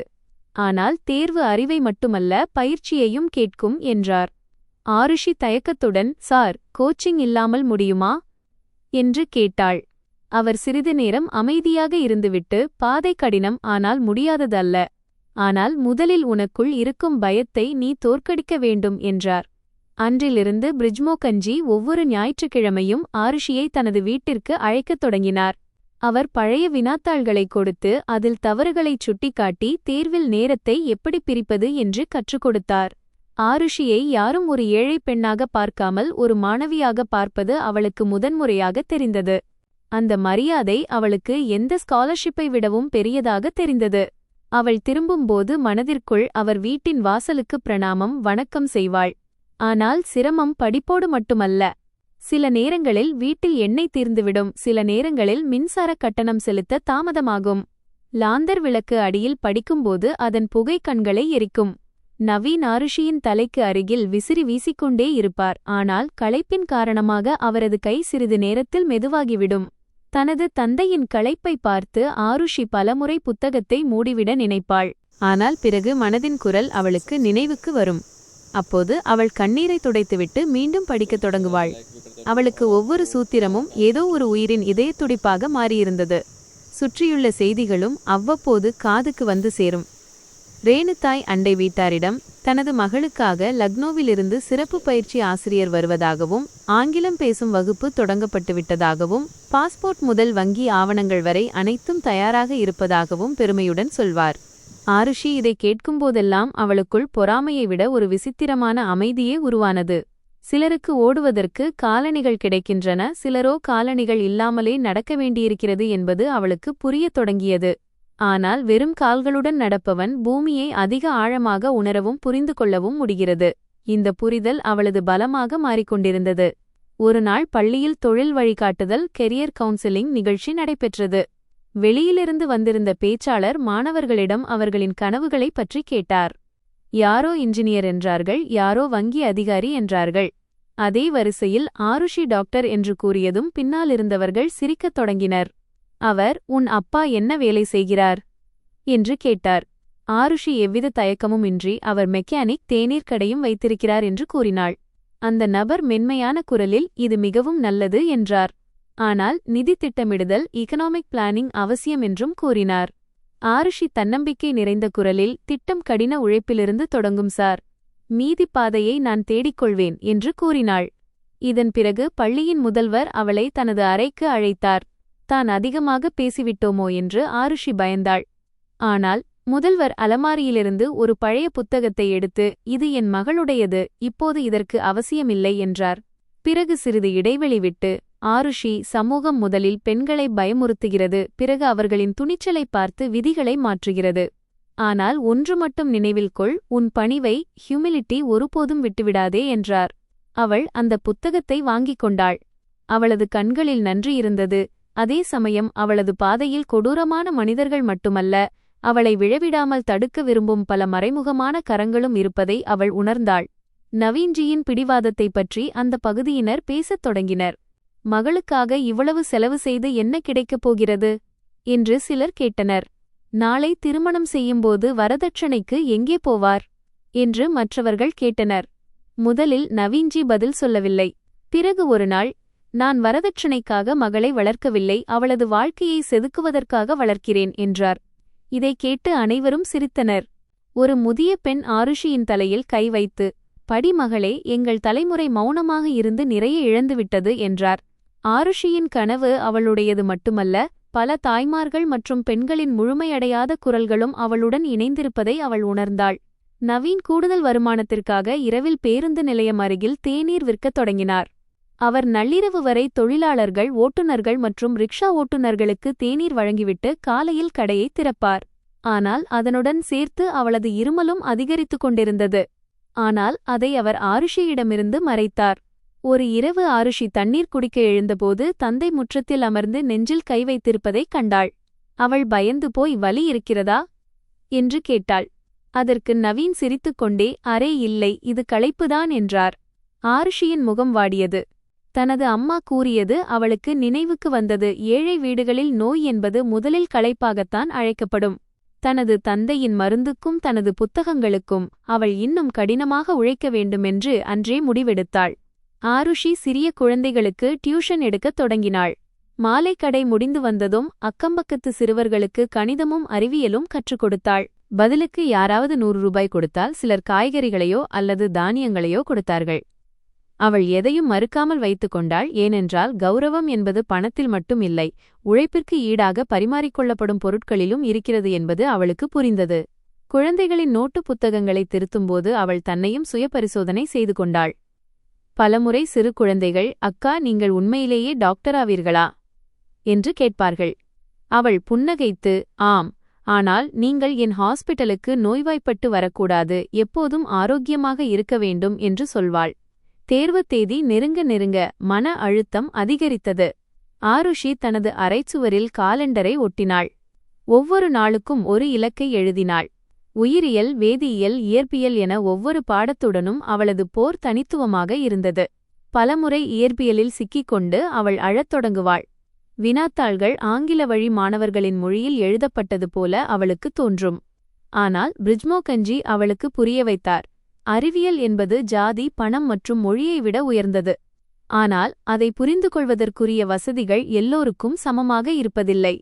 எனவே உனது வசதிக் குறைவை நீ பயிற்சியால் ஈடு செய்ய வேண்டும். அன்றிலிருந்து ஒவ்வொரு கடினமான கேள்வியையும் அவள் எதிரியாக பார்க்காமல் தனது ஆசிரியராக பார்க்கத் தொடங்கினாள். சில நேரங்களில் களைப்பு மிக அதிகமாகி இந்த வழி தனக்கானதுதானா என்று அவள் சிந்திப்பாள். இரவு அமைதியில் அனைவரும் உறங்கும்போது அவள் தனது அம்மாவிடம் பேசுவாள். அம்மா, நீங்கள் இருந்திருந்தால் என் தலைமுடிக்கு எண்ணெய் தடவியிருப்பீர்கள், சாப்பிடு என்று திட்டியிருப்பீர்கள், ஒருபோதும் பயப்படாதே என்றும் சொல்லியிருப்பீர்கள். உலகம் விட்டுச் சென்ற பிறகும் அம்மா தன்னை விட்டுவிடவில்லை என்று அவளுக்கு தோன்றியது. அந்த நினைவுகள் அவளுக்குள் ஒரு தீபமாக இருந்தன. அது புயலில் நடுங்கினாலும் ஒருபோதும் அணைந்துவிடவில்லை. இங்கே சைலேந்திராவின் வீட்டில் கியாராவின் தயாரிப்புகள் வேறொரு விதமாக இருந்தன. விலை உயர்ந்த ஆசிரியர்கள் வந்து சென்றனர். ஏசி அறையில் படிப்பு நடந்தது. ஆனால் கியாராவின் மனம் மொபைல், ஆடைகள் மற்றும் பார்ட்டிகளிலேயே அலைபாய்ந்தது. ரேணு அடிக்கடி, நீ குடும்பத்தின் பெயரை உயர்த்த வேண்டும் என்று கூறுவாள். அதற்கு அவள் கோபமாக, எனக்கு டாக்டராக விருப்பமில்லை, எப்படியாவது வெளிநாடு செல்ல வேண்டும் என்று சொல்வாள். சைலேந்திரா அவளது பிடிவாதத்தைக் கண்டு சிரித்துக் கொள்வார். பணம் எல்லா குறைகளையும் நிரப்பிவிடும் என்று அவர் நினைத்தார். உழைப்பு இல்லாமல் ஒரு வாய்ப்பு கிடைத்தால் அது மனிதனின் குணத்தை உருவாக்காது, மாறாக அவனது அகங்காரத்தை மட்டுமே திருப்திப்படுத்தும் என்பதை அவர் உணரவில்லை. இரு வீடுகளிலும் விதியின் கோடுகள் அமைதியாக வெவ்வேறாக வரையப்பட்டுக் கொண்டிருந்தன. சில காலத்திற்குப் பிறகு ஒரு திருமண விழாவில் இரு குடும்பங்களும் சந்தித்தன. ஆருஷி இப்போதும் சாதாரண உடையில்தான் இருந்தாள். ஆனால் அவளது முகத்தில் முன்னால் இருந்த தயக்கம் இல்லை. கியாரா, தயாரிப்பு எப்படி நடக்கிறது? இன்னும் அந்த டாக்டர் கனவுதானா என்று கேட்டாள். ஆருஷி, ஆம், அது இப்போது கனவு மட்டுமல்ல, அதுவே என் வாழ்க்கையின் இலக்கு என்றாள். அதைக் கேட்ட ரேணுதாய், பெரிய பெரிய வார்த்தைகளை பேசுவதால் பாதைகள் எளிதாகிவிடாது என்றார். ஆருஷி ஒன்றும் சொல்லவில்லை. நவீன்ஜி தூரத்தில் நின்று கொண்டிருந்தார். ஆனால் தனது மகளின் கண்களில் இருந்த நம்பிக்கையை அவர் கண்டார். அவமானம் இப்போது அவளை வளைக்கவில்லை, மாறாக அவளை இன்னும் கூர்மைப்படுத்துகிறது என்பதை அவர் புரிந்து கொண்டார். திருமணச் சடங்குகள் நடந்து கொண்டிருந்த போது கன்யாதான் சமயத்தில் பண்டிதர் பெண் மகாலட்சுமியின் வடிவம் என்று கூறினார். இதைக் கேட்ட ஆருஷி, பெண் உண்மையிலேயே லக்ஷ்மி என்றால் சமூகம் ஏன் அவளை அடுத்தவர் சொத்து என்று கூறுகிறது என்று மனதில் சிந்தித்துக் கொண்டாள். ஏன் ஒரு பெண்ணின் கனவுகளின் மதிப்பை திருமணச் செலவுகளுடன் ஒப்பிடுகிறார்கள்? நவீன் அவளது முகத்தில் இருந்த தீவிரத்தன்மையை கவனித்து, என்ன யோசிக்கிறாய் என்று கேட்டார். அப்பா, ஒரு நாள் மகள்களை சுமையாக கருதாமல் தைரியமாக கருத வேண்டும் என்று நான் விரும்புகிறேன் என்றாள். நவீன், நீ வெற்றி பெறும்போது பல மகள்கள் தங்கள் சொந்த பேருடன் வாழக் கற்றுக்கொள்வார்கள் என்றார். தேர்விற்கு முன் நவீன் ஆருஷியை கோவிலுக்கு அழைத்துச் சென்றார். அவள் கடவுளின் முன்னால் கண்களை மூடிக்கொண்டு தனக்கு வேண்டிய மதிப்பெண்களையோ கல்லூரியையோ அல்லது பணத்தையோ கேட்கவில்லை, மாறாக தன்னம்பிக்கையையும் இறைவனின் துணையையும் மட்டுமே கேட்டாள். தேர்வு நடந்த அன்று காலை லேசான குளிர் இருந்தது. ஆருஷி தனது அம்மாவின் சிறிய புகைப்படத்தை தனது புத்தகத்தில் வைத்துக் கொண்டாள். தேர்வு மையம் நகரின் மறுமுனையில் இருந்தது. பேருந்தில் பல மாணவர்கள் தங்கள் பெற்றோருடன் இருந்தனர். சிலர் விலை உயர்ந்த கார்களில் சென்றனர். அவர்களிடம் நல்ல நல்ல பைகள் இருந்தன. இவளிடம் இருந்ததோ பழைய பை, அதில் 2 பேனாக்கள் மற்றும் பல ஆண்டுகால தவம் மட்டுமே இருந்தது. அவள் மனதிற்குள், அம்மா, இன்று ஒவ்வொரு நொடியும் என்னுடன் இருங்கள் என்று வேண்டிக் கொண்டாள். தேர்வு மையத்திற்கு வெளியே கியாரா தனது அம்மா, அப்பா மற்றும் டிரைவருடன் வந்திருந்தாள். ரேணு ஆருஷியை பார்த்து ஆச்சரியத்துடன், சரி, நீ உண்மையிலேயே தேர்வு எழுதவும் வந்துவிட்டாயா என்று கேட்டாள். ஆருஷி அவர்களுக்கு வணக்கம் தெரிவித்துக் கொண்டாள். கியாரா மெதுவாக, வாழ்த்துகள், ஆனால் தேர்வு மிகவும் கடினமாக இருக்கும் என்றாள். ஆருஷி புன்னகைத்து, சிரமங்களுக்கு பயப்படுவதை நான் எப்போதோ நிறுத்திவிட்டேன் என்றாள். சைலேந்திரா நவீனை பார்த்தார். மீண்டும் கிண்டல் செய்ய விரும்புவது போல இருந்தது. ஆனால் இந்த முறை நவீன் பார்வையை தாழ்த்தவில்லை. அவர் தனது மகள் செல்வதையே பார்த்து கொண்டிருந்தார். அவருக்கு அந்த தேர்வு மையம் ஏதோ ஒரு கோவிலின் கருவறைக்கு குறையாத இடமாக தெரிந்தது. 3 மணி நேரம் ஆருஷி காலத்துடன் போராடினாள். சில கேள்விகளை பார்த்தபோது பிரிஜ்மோகன்ஜியின் குரல் நினைவுக்கு வந்தது. சில கேள்விகள் அவளது மூச்சையே நிறுத்தின. ஆனால் சில கேள்விகள் அவளுக்குள் தன்னம்பிக்கையை தூண்டின. கடைசி மணி அடித்ததும் அவள் விடைத்தாளை சமர்ப்பித்துவிட்டு வெளியே வந்தாள். முகத்தில் களைப்பு இருந்தது, ஆனால் நம்பிக்கையும் இருந்தது. நவீன் தூரத்திலிருந்தே தனது மகள் முழு போராட்டத்தையும் நடத்திவிட்டாள் என்பதை புரிந்து கொண்டார். பேப்பர் எப்படி இருந்தது என்று அவர் கேட்கக்கூட இல்லை. வெறும் தண்ணீர் பாட்டிலை மட்டும் கொடுத்தார். ஆருஷி, அப்பா, நான் தோற்றுவிடவில்லை என்றாள். நவீன், இதுவே போதுமானது. முடிவு பிறகு வரட்டும். இன்று உனது கடமையை நீ முழுமையாக நிறைவேற்றிவிட்டாய் என்றார். அன்று மாலை வீட்டில் பண்டிகை எதுவுமில்லை. ஒரு விசித்திரமான அமைதி இருந்தது. ஆருஷி நீண்ட காலத்திற்குப் பிறகு குற்ற உணர்ச்சி ஏதுமின்றி நீண்ட உறக்கம் கொண்டாள். வெளியே குழந்தைகள் பட்டாசு கொளுத்திக் கொண்டிருந்தனர். ஆனால் அவர்களுக்குள் ஒரு அமைதியான தீபம் எரிந்து கொண்டிருந்தது. முடிவு என்னவாக இருக்கும்? பிறகு ஃபீஸ் எப்படி கட்டுவது? இந்த சமூகம் என்ன சொல்லும்? எதுவும் அவர்களுக்கு தெரியவில்லை. தனது மகள் அவமானத்தை சகித்துக் கொள்ளாமல் ஒரு சுடரை ஏற்றியிருக்கிறாள் என்பதும், அதற்கு சரியான திசை கிடைத்துவிட்டால் இருள் தானாகவே நீங்கிவிடும் என்பதும் மட்டும் அவர்களுக்கு புரிந்தது. முடிவு வரும் அன்று காலை ஒரு விசித்திரமான அமைதி நிலவியது. ஆருஷியால் இரவில் சரியாக உறங்க முடியவில்லை. அவள் மீண்டும் மீண்டும் அம்மாவின் புகைப்படத்தை பிடித்துக்கொண்டு அமர்ந்திருந்தாள். நவீன் கடையை திறக்கத் தயாராகிக் கொண்டிருந்தார். அவரது மொபைல் பழையது, திரை உடைந்திருந்தது, இணையம் மிகவும் மெதுவாக இருந்தது. முடிவு ஆன்லைனில் வரும் என்று பிரிஜ்மோகன்ஜி சொல்லியிருந்தார். ஆருஷி பள்ளிக்குச் சென்று பார்க்கலாம். ஆனால் அவள் தனது முடிவை தந்தையின் முன்னாலேயே பார்க்க விரும்பினாள். 11 மணி வரை மருத்துவ நுழைவுத் தேர்வு முடிவு இன்று அறிவிக்கப்படும் என்ற செய்தி அந்த தெரு முழுவதும் பரவியது. யார் ஆருஷியை பார்த்து கேலி செய்தார்களோ அவர்கள் அனைவரும் தேநீர் குடிக்கும் சாக்கில் கடையின் அருகே நின்றனர். டாக்டனிக்கு என்ன ஆகப் போகிறது என்று பார்ப்போம் வாருங்கள் என்று ஒருவர் கூறினார். வேறொருவர் சிரித்துக்கொண்டே, அண்ணே, இது அவ்வளவு பெரிய தேர்வு, இதற்கு அதிர்ஷ்டமும் பெரியதாக இருக்க வேண்டுமே என்றார். ஆருஷி அனைத்தையும் கேட்டாள். ஆனால் இன்று அவள் அமைதியாக இருந்தாள். அவள் தந்தையின் கையிலிருந்து மொபைலை பெற்றாள். ஹால் டிக்கெட் எண்ணை தட்டச்சு செய்தாள். திரையில் வட்டம் சிறிது நேரம் சுற்றிக் கொண்டிருந்தது. அந்த சில நொடிகள் அவளது பல வருட பசி, தூக்கமின்மை மற்றும் அவமானங்களை விட நீண்டதாக தெரிந்தன. முடிவு வெளியானதும் சில நொடிகளுக்கு ஆருஷி திரையையே பார்த்து கொண்டிருந்தாள். அவளது உதடுகள் நடுங்கின, கண்கள் ஆச்சரியத்தில் விரிந்தன. பிறகு அவளுக்கு தன்னையே நம்ப முடியவில்லை. அதனால் மீண்டும் மீண்டும் படித்துப் பார்த்தாள். நவீன் பதற்றத்துடன், "என்னவாயிற்று மகளே?" என்று கேட்டார். ஆருஷி மொபைலை அவர் பக்கம் நீட்டினாள். ஆனால் வார்த்தைகள் வரவில்லை. பிரிஜ்மோகன்ஜி அங்கேயே நின்றிருந்தார். அவர் உடனே முன்னே வந்து முடிவை பார்த்தார். அவர் முகம் மலர்ந்தது. "நவீன், உன் மகள் மிகவும் உயர்ந்த இடத்தை பிடித்திருக்கிறாள். இப்போது அவளுக்கு அரசு மருத்துவக் கல்லூரியில் சேர்க்கையும் ஸ்காலர்ஷிப்பும் கிடைக்கலாம்" என்றார். இதைக் கேட்டதும் மற்றவர்களின் குரல்கள் மாறின. அவர்களின் சிரிப்பும் கேலியும் தொண்டையில் சிக்கிக்கொண்டது போல அமைதியாகிவிட்டன. நவீன் மொபைலை ஏதோ புனிதமான புத்தகம் போல இரு கைகளாலும் பற்றிக் கொண்டார். கண்கள் கண்ணீரால் நிறைந்திருந்ததால் அவருக்கு அந்த முடிவு சரியாக புரியவில்லை. ஆனால் பிரிஜ்மோகன்ஜியின் கண்களிலிருந்த ஒளி எல்லாவற்றையும் சொல்லிவிட்டது. அவர் உடனே தனது மகளை பார்த்தார். அவள் அதே பழைய உடையில் நின்றிருந்தாள். ஆனால் இன்று அவளைச் சுற்றி ஒரு பிரகாசம் இருப்பது போல தெரிந்தது. அவர் பேச விரும்பினார், ஆனால் குரல் வரவில்லை. அவர் அழுது கொண்டே தன் மகளின் தலையில் கை வைத்தார்.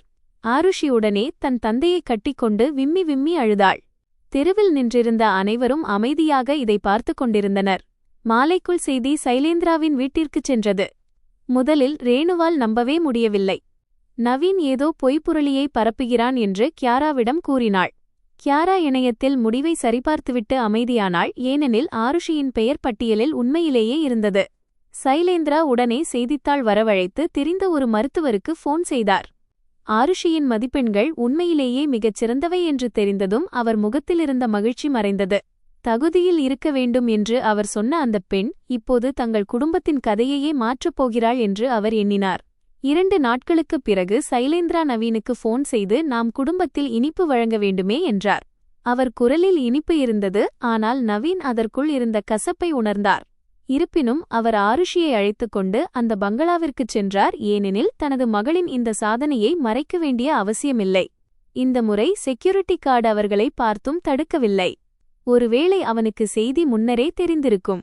இன்று அதே சலவைக்கல் தரை, அதே சரவிளக்கு, அதே வெள்ளித்தட்டுகள். ஆனால் ஆருஷியின் கால்களில் முன்னால் இருந்த தயக்கம் இல்லை.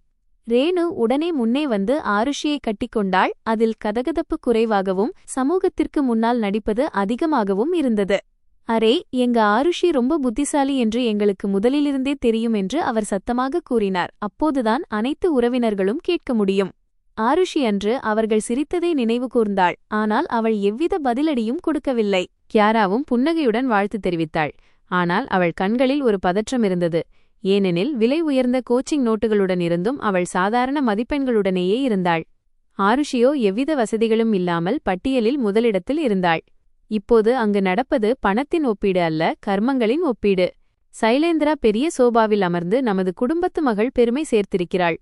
இனிமேல் மேற்படிப்புக்கு தேவையான எல்லாச் செலவுகளையும் நாங்கள் கவனித்துக் கொள்கிறோம்" என்றார். அறையில் இருந்த அனைவரும் கைதட்டினர். ஆனால் நவீனின் முகம் இறுகியது. இது உதவி அல்ல, அதிகாரத்தை பிரகடனப்படுத்தும் முயற்சி என்பதை அவர் புரிந்து கொண்டார். சைலேந்திரா, "நவீன், கவலைப்படாதே. பணத்தை நான் தருகிறேன். பிறகு மெதுவாக திருப்பித் தந்துவிடு. குடும்பத்தின் கௌரவம் முக்கியமல்லவா?" என்றார். சில உறவினர்கள் இதைக் கேட்டு மகிழ்ச்சியடைந்தனர். ஏழை சகோதரனுக்கு இதைவிட என்ன வேண்டும் என்று அவர்கள் நினைத்தனர். நவீன் மெதுவாக கூறினார், "அண்ணே, உங்கள் அன்பிற்கு நான் கடமைப்பட்டிருக்கிறேன். ஆனால் ஆருஷியின் படிப்பை எனது திறமை மற்றும் ஸ்காலர்ஷிப் மூலம் நான் பார்த்துக்கொள்வேன்." இதைக் கேட்டதும் அங்கே நிசப்தம் நிலவியது. சைலேந்திராவின் முகம் கோபத்தில் சிவந்தது. ஆனால் விருந்தினர்கள் முன்னிலையில் அவரால் வெளிப்படையாக கோபத்தை காட்ட முடியவில்லை. சுயமரியாதை இருப்பது நல்ல விஷயம்தான், ஆனால் அதை அதிகமாக காட்டினால் அது பைத்தியக்காரத்தனம் என்றார். நவீன், "அண்ணே, மகளின் கனவை யாருடைய கடனிலும் வாழ்ந்துவிட முடியாது" என்றார். இதைக் கேட்டு ஆருஷியின் கண்கள் கலங்கின. திரும்பி வரும்போது ஆருஷி, "அப்பா, நாம் தப்பு செய்துவிட்டோமா? ஃபீஸ் மிக அதிகமாக இருக்குமே" என்று கேட்டாள். நவீன், "யாராவது ஒருவரின் உதவியால் நீ பிணைக்கப்பட்டிருந்தால் அப்போதுதான் தவறு நடக்கும். உதவி பெறுவது பாவம் அல்ல, ஆனால் அவமானத்தில் பொதிந்த உதவி ஆன்மாவை பலவீனப்படுத்தும்" என்றார். ஆருஷி தனது அப்பா சொல்வது சரிதான் என்பதை புரிந்து கொண்டாள். ஆனாலும் அவளது மனதில் கணக்குகள் ஓடிக்கொண்டிருந்தன. சேர்க்கை கட்டணம், விடுதி, புத்தகங்கள், உடைகள், பயணம் என ஒவ்வொன்றும் பணமலை போல முன்னால் நின்றன. வெற்றி கதவுகளை திறந்திருந்தாலும் அந்தக் கதவுகளுக்கு இட்டுச் செல்லும் படிக்கட்டுகள் இன்னும் முட்கள் நிறைந்ததாகவே இருந்தன. ஸ்காலர்ஷிப் கடிதம் வந்தபோது சிறிது நிம்மதி கிடைத்தது. ஆனால் தங்குமிடம் மற்றும் இதர செலவுகளுக்கு வழி செய்ய வேண்டியிருந்தது. பிரிஜ்மோகன்ஜி சில நிறுவனங்களின் பெயர்களை கொடுத்தார். முதல்வர் சிலரிடம் பரிந்துரைத்தார். அக்கம்பக்கத்து பெண்கள் தங்கள் சக்திக்கேற்ப ₹1, ₹200 என தந்து உதவினர்.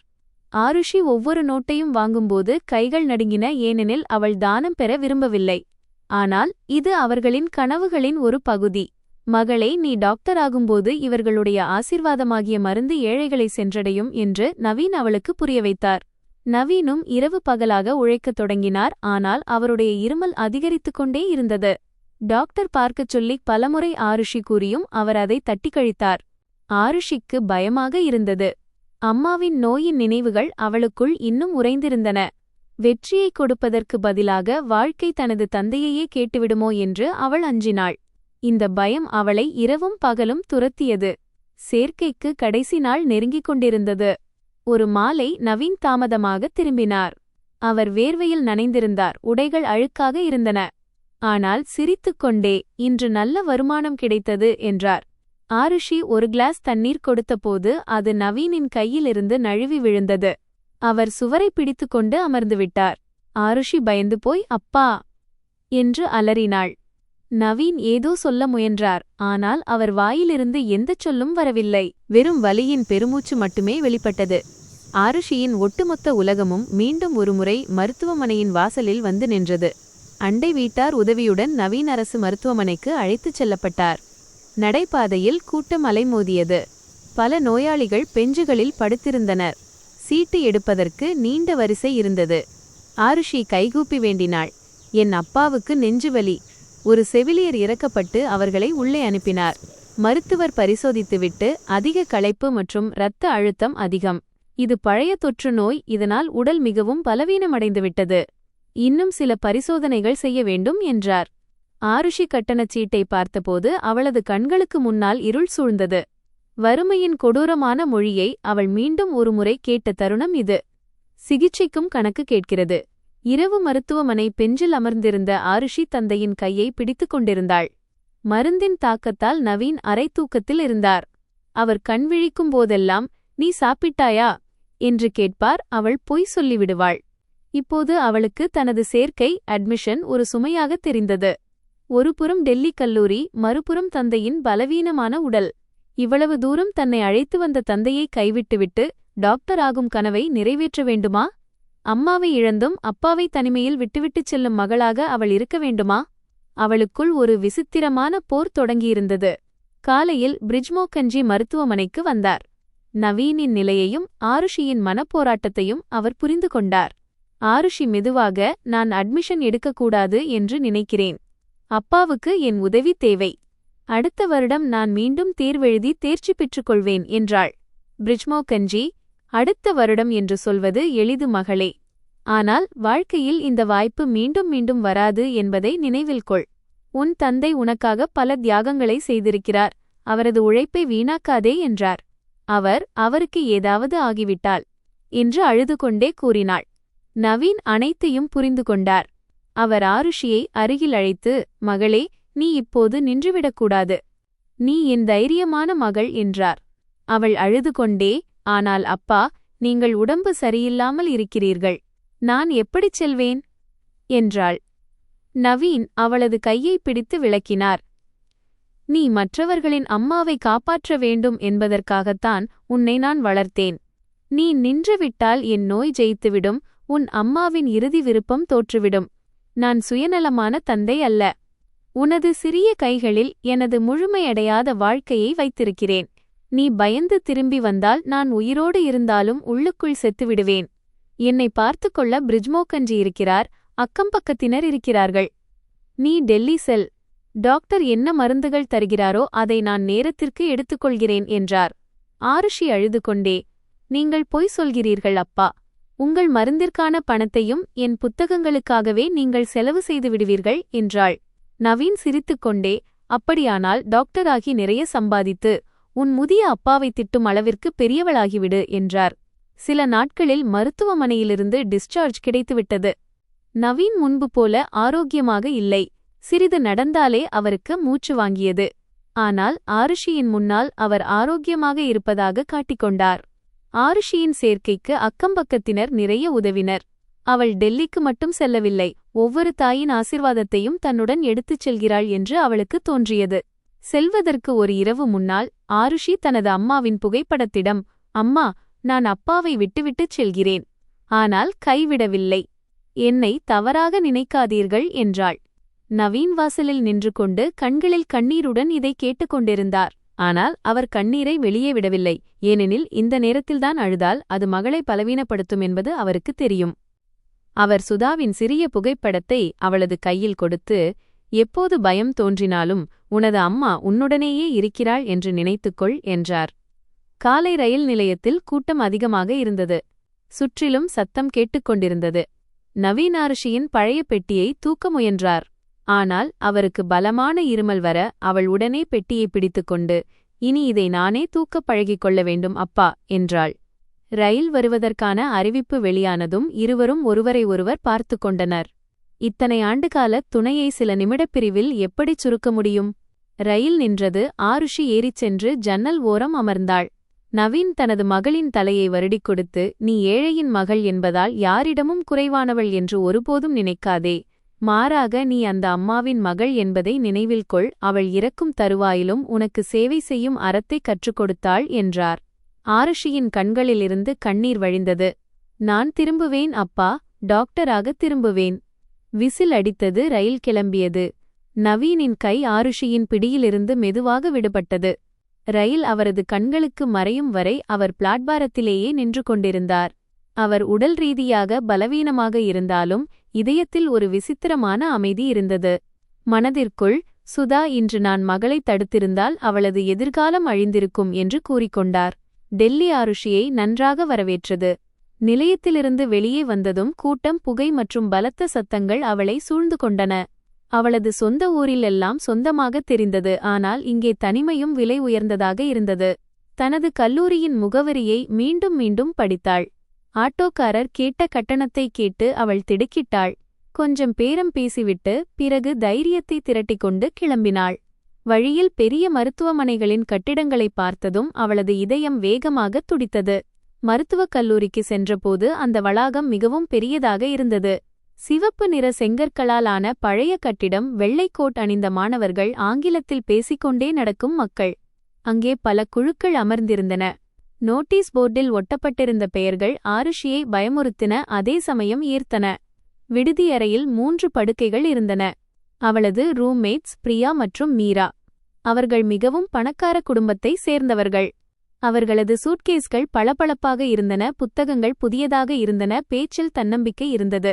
ஆருஷி தனது பழைய பெட்டியை அறையின் மூலையில் வைத்துவிட்டு அம்மாவின் புகைப்படத்தை தலையணைக்கு அடியில் மறைத்து வைத்துவிட்டு மெதுவாக அமர்ந்தாள். முதல் இரவு அவளுக்கு தூக்கம் வரவில்லை. அறையில் மின்விசிறி சுற்றிக் கொண்டிருந்தது. ஆனால் அவளுக்கு வீட்டின் லாந்தர் விளக்கு நினைவுக்கு வந்தது. பிரியா போனில் தனது அம்மாவிடம் விடுதி உணவு சுவையாக இல்லை என்று புகார் சொல்லிக் கொண்டிருந்தாள்.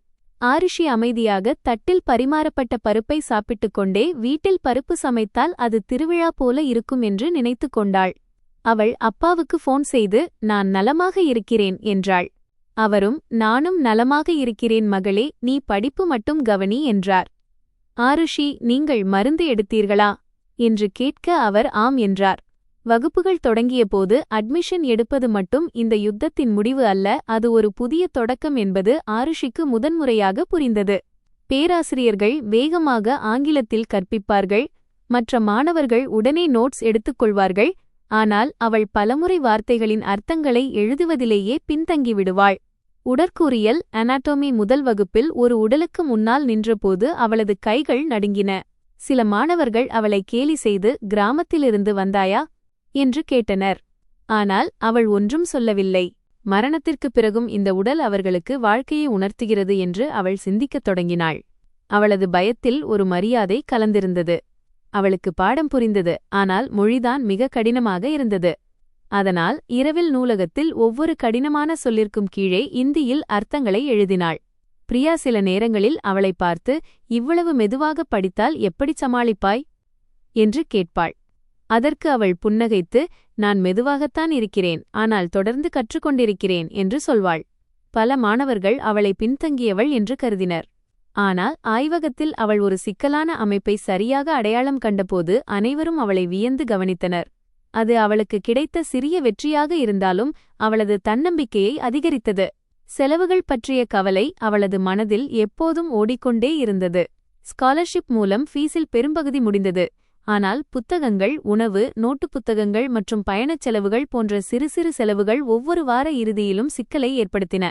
அவள் தேநீர் குடிப்பதை நிறுத்திவிட்டாள். சீனியர் மாணவர்களிடம் பழைய புத்தகங்களை பெற்றுக்கொண்டாள்.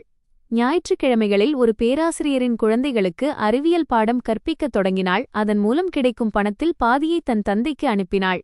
அடுத்த மாதம் இதய நோய் சிகிச்சை நிபுணர் ராகவ் மெஹ்ராவை சந்திக்கும் வாய்ப்பு அவளுக்கு கிடைத்தது. ஒரு கருத்தரங்கில் இதயத் துடிப்பு என்பது ஒரு உயிரியல் செயல்முறை மட்டுமா அல்லது வாழ்க்கையின் உணர்ச்சிகரமான மையம்தானா என்று அவர் கேட்டபோது பெரும்பாலான மாணவர்கள் அறிவியல் ரீதியான பதில்களை கூறினர். ஆனால் ஆருஷி, சார், ஏழை வீடுகளில் இதயம் முதலில் பயத்தால்தான் துடிக்கிறது, பிறகுதான் நம்பிக்கையால் என்றாள். இதை கேட்டு அனைவரும் அமைதியாகிவிட்டனர். மெஹ்ராஜி, அறிவியலில் உணர்ச்சி கெட்டதல்ல, அது ஒழுக்கத்துடன் மாற்றப்படும்போது என்று கூறினார். அன்றிலிருந்து மெஹ்ராஜி அவளை தனிப்பட்ட முறையில் கவனிக்கத் தொடங்கினார். அவளது நோட்டுகளை பார்த்து ஆய்வு செய்தார். ஒருநாள் அவர், மொழி பலவீனமாக இருக்கிறது, ஆனால் சிந்தனை ஆழமானது.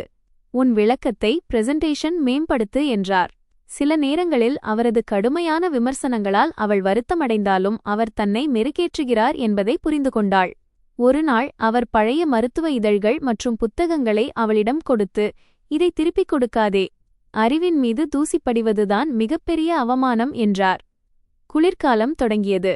ஒரு மாலை அண்டை வீட்டுக்காரர் போன் செய்து அவளது தந்தையின் இருமல் மீண்டும் அதிகரித்திருப்பதாக கூறினார். இதைக் கேட்டு அவள் உள்ளமுடைந்தாள். அதிக பணம் அனுப்ப நினைத்தாள். ஆனால் அடுத்த வாரத்திற்கான பணம் அவளிடம் இல்லை. அன்று இரவு அவள் சாப்பிடவில்லை. மறுநாள் கல்லூரி மருத்துவமனையில் இரவு நேர உதவி மேசையில் தன்னார்வலராக சேர தீர்மானித்தாள். அங்கு ஊதியமில்லை, ஆனால் அனுபவச் சான்றிதழும் உணவும் கிடைக்கும். இரவில் நோயாளிகளின் உறவினர்களுக்கு வார்டு பாதையை காட்டுவது, படிவங்களை நிரப்ப உதவுவது, சில சமயம் அழும் குழந்தைகளை அமைதிப்படுத்துவது என பல வேலைகளை செய்தாள். அந்த நடைபாதைகளில் அவள் வேறொரு புத்தகத்தை படித்தாள். நோயுற்ற தொழிலாளர்கள், முதிய தாய்மார்கள், மருந்துக்கு காசு எண்ணும் மகன்கள் என பலரைக் கண்டாள். மருத்துவக் கல்லூரியின் உண்மையான பாடம் வகுப்பறையில் இல்லை. டாக்டரை வெறும் மருத்துவராகப் பார்க்காமல் நம்பிக்கையின் கடைசிச் சுடராகப் பார்க்கும் அந்த மனிதர்களின் கண்களில்தான் இருக்கிறது என்பதை அவள் உணர்ந்தாள். ஒரு இரவு ஒரு ஏழை விவசாயி நெஞ்சுவலியால் துடிக்கும் தனது மனைவியுடன் வந்தான். கவுண்டரில் காகிதப் பணிகள் தாமதப்பட்டன. ஆருஷியின் மூச்சு நின்றது. அவளுக்கு தன் அம்மா நினைவுக்கு வந்தாள். உடனே அவள் சீனியர் மருத்துவரை அழைக்க ஓடினாள். நர்சிடம் ஸ்ட்ரெச்சரை கொண்டுவரச் சொன்னாள். உறவினர்களை அமைதிப்படுத்தினாள். சரியான நேரத்தில் சிகிச்சை கிடைத்ததால் அந்த பெண் பிழைத்துக் கொண்டாள். அந்த விவசாயி ஆருஷியின் கால்களை தொட முயன்றான். அவள் பதறிப்போய் பின்வாங்கி, நான் இன்னும் டாக்டர் இல்லை என்றாள். ஆனால் அந்த விவசாயி, நீங்கள் எங்களை வாசலில் இருந்து திருப்பி அனுப்பவிடவில்லை என்று சொன்னான். இதற்கு பிறகு ஆருஷி டாக்டர் மெஹ்ராவிடம்தான் இதய நோய் சிகிச்சை பிரிவில் இன்னும் அதிகமாக கற்றுக்கொள்ள விரும்புவதாக கூறினாள். மெஹ்ராஜி, ஏன் என்று கேட்டபோது அவள் தன் அம்மாவை பற்றிச் சொன்னாள். இதைக் கேட்டு அவர் முகம் சற்று மென்மையடைந்தது. இங்கே கியாரா வெளிநாடு சென்றுவிட்டாள். சமூக வலைதளங்களில் அவளது புகைப்படங்கள் வந்தன. அமெரிக்காவின் சாலைகளில் விலை உயர்ந்த கஃபேக்களில் அமர்ந்திருந்த அவளைப் பற்றி வீட்டில் பெருமையாக பேசப்பட்டது. ஆனால் உண்மை வேறாக இருந்தது. வகுப்புகளுக்கு செல்வதை விட அவள் பார்ட்டிகளுக்குத்தான் அதிகம் சென்றாள். செலவுகள் அதிகரித்தன, மதிப்பெண்கள் குறைந்தன. சைலேந்திரா தொடர்ந்து பணம் அனுப்பி வந்தார். ஏனெனில் தோல்வி என்பது பணக்குறைபாட்டால் மட்டுமே வரும் என்று அவர் நினைத்தார். ரேணு உறவினர்களிடம் வெளிநாட்டில் படிப்பு மிகவும் கடினம் என்று கூறினாள். ஆனால் கியாரா என்ன விரும்புகிறாள் என்று யாரும் கேட்கவில்லை. வசதிகள் அவளுக்கு சுதந்திரத்தை மட்டும் கொடுக்கவில்லை, மாறாக இலக்கிலிருந்து அவளை திசை திருப்பவும் செய்தன. ஆருஷி சில நேரங்களில் கியாராவின் புகைப்படத்தை பார்த்துவிட்டு பிறகு போனை அணைத்து விடுவாள். ஒரு குழந்தைக்கு தனது கனவை தேர்ந்தெடுக்கும் உரிமை இல்லை என்றால் செல்வமும் ஒருவனை சிறைப்பிடித்துவிடும் என்பதை அவள் புரிந்து கொண்டாள். முதலாம் ஆண்டு தேர்வுகள் அவளுக்குள் இருந்த அனைத்து பயங்களையும் மீண்டும் எழுப்பின. பாடங்களின் மொழி கடினமாக இருந்தது. தொடர்ச்சியான தூக்கமின்மையால் உடல் களைத்துப் போயிருந்தது. தேர்வுக்கும் ஒரு வாரத்திற்கு முன் அவளுக்கு காய்ச்சல் வந்தது. பிரியா, நீ மருத்துவரிடம் சென்று காட்டு என்று சொன்னதற்கு அவள் சிரித்துக்கொண்டே, நான் டாக்டராக வந்தவள், நோயாளியாக அல்ல என்றாள். அவள் இரவில் நடுக்கத்துடன் இருந்தாள். மீரா மருந்து வாங்கிக் கொடுத்தாள். பிரியா நோட்ஸை பகிர்ந்து கொண்டாள். அவர்கள் பணக்கார குடும்பத்தை சேர்ந்தவர்கள் என்பதால் அவர்களிடம் அகங்காரம் இருக்கும் என்று ஆருஷி நினைத்திருந்தாள். ஆனால் மனிதாபிமானம் இன்னும் அனைவரிடமும் இருந்தது. முடிவுகள் வந்தபோது ஆருஷி முழு வகுப்பிலும் முதலிடத்தில் இருந்தாள். டாக்டர் மெஹ்ரா பாராட்டவில்லை. அடுத்த வருடம் இன்னும் கடினமாக உழைக்க வேண்டும் என்று மட்டும் கூறினார். பிரியாவும் மீராவும் அவளை பாராட்டினர். ஆனால் அதே மாலை அவளது அப்பா ஃபோன் செய்தபோது அந்த மகிழ்ச்சி கண்ணீராக மாறியது. நவீன்ஜி, இன்று சுதா உயிருடன் இருந்திருந்தால் தெரு முழுவதும் பிரசாதம் வழங்கப்பட்டிருக்கும் என்றார். ஆண்டுகள் கடந்தன. ஆருஷி இன்னும் முதிர்ச்சியடைந்தாள். இப்போது கண்களில் தூக்கத்தை விட ஆழமே அதிகமிருந்தது. அவள் மருத்துவமனையில் மரணத்தை பார்த்தாள். ஏழைகளின் வலியை உணர்ந்தாள். டாக்டர் மெஹ்ரா அவளுக்கு விளக்கினார். டாக்டர் கடவுள் அல்ல, ஆனால் தனது கவனக்குறைவால் பிசாசாக முடியும்.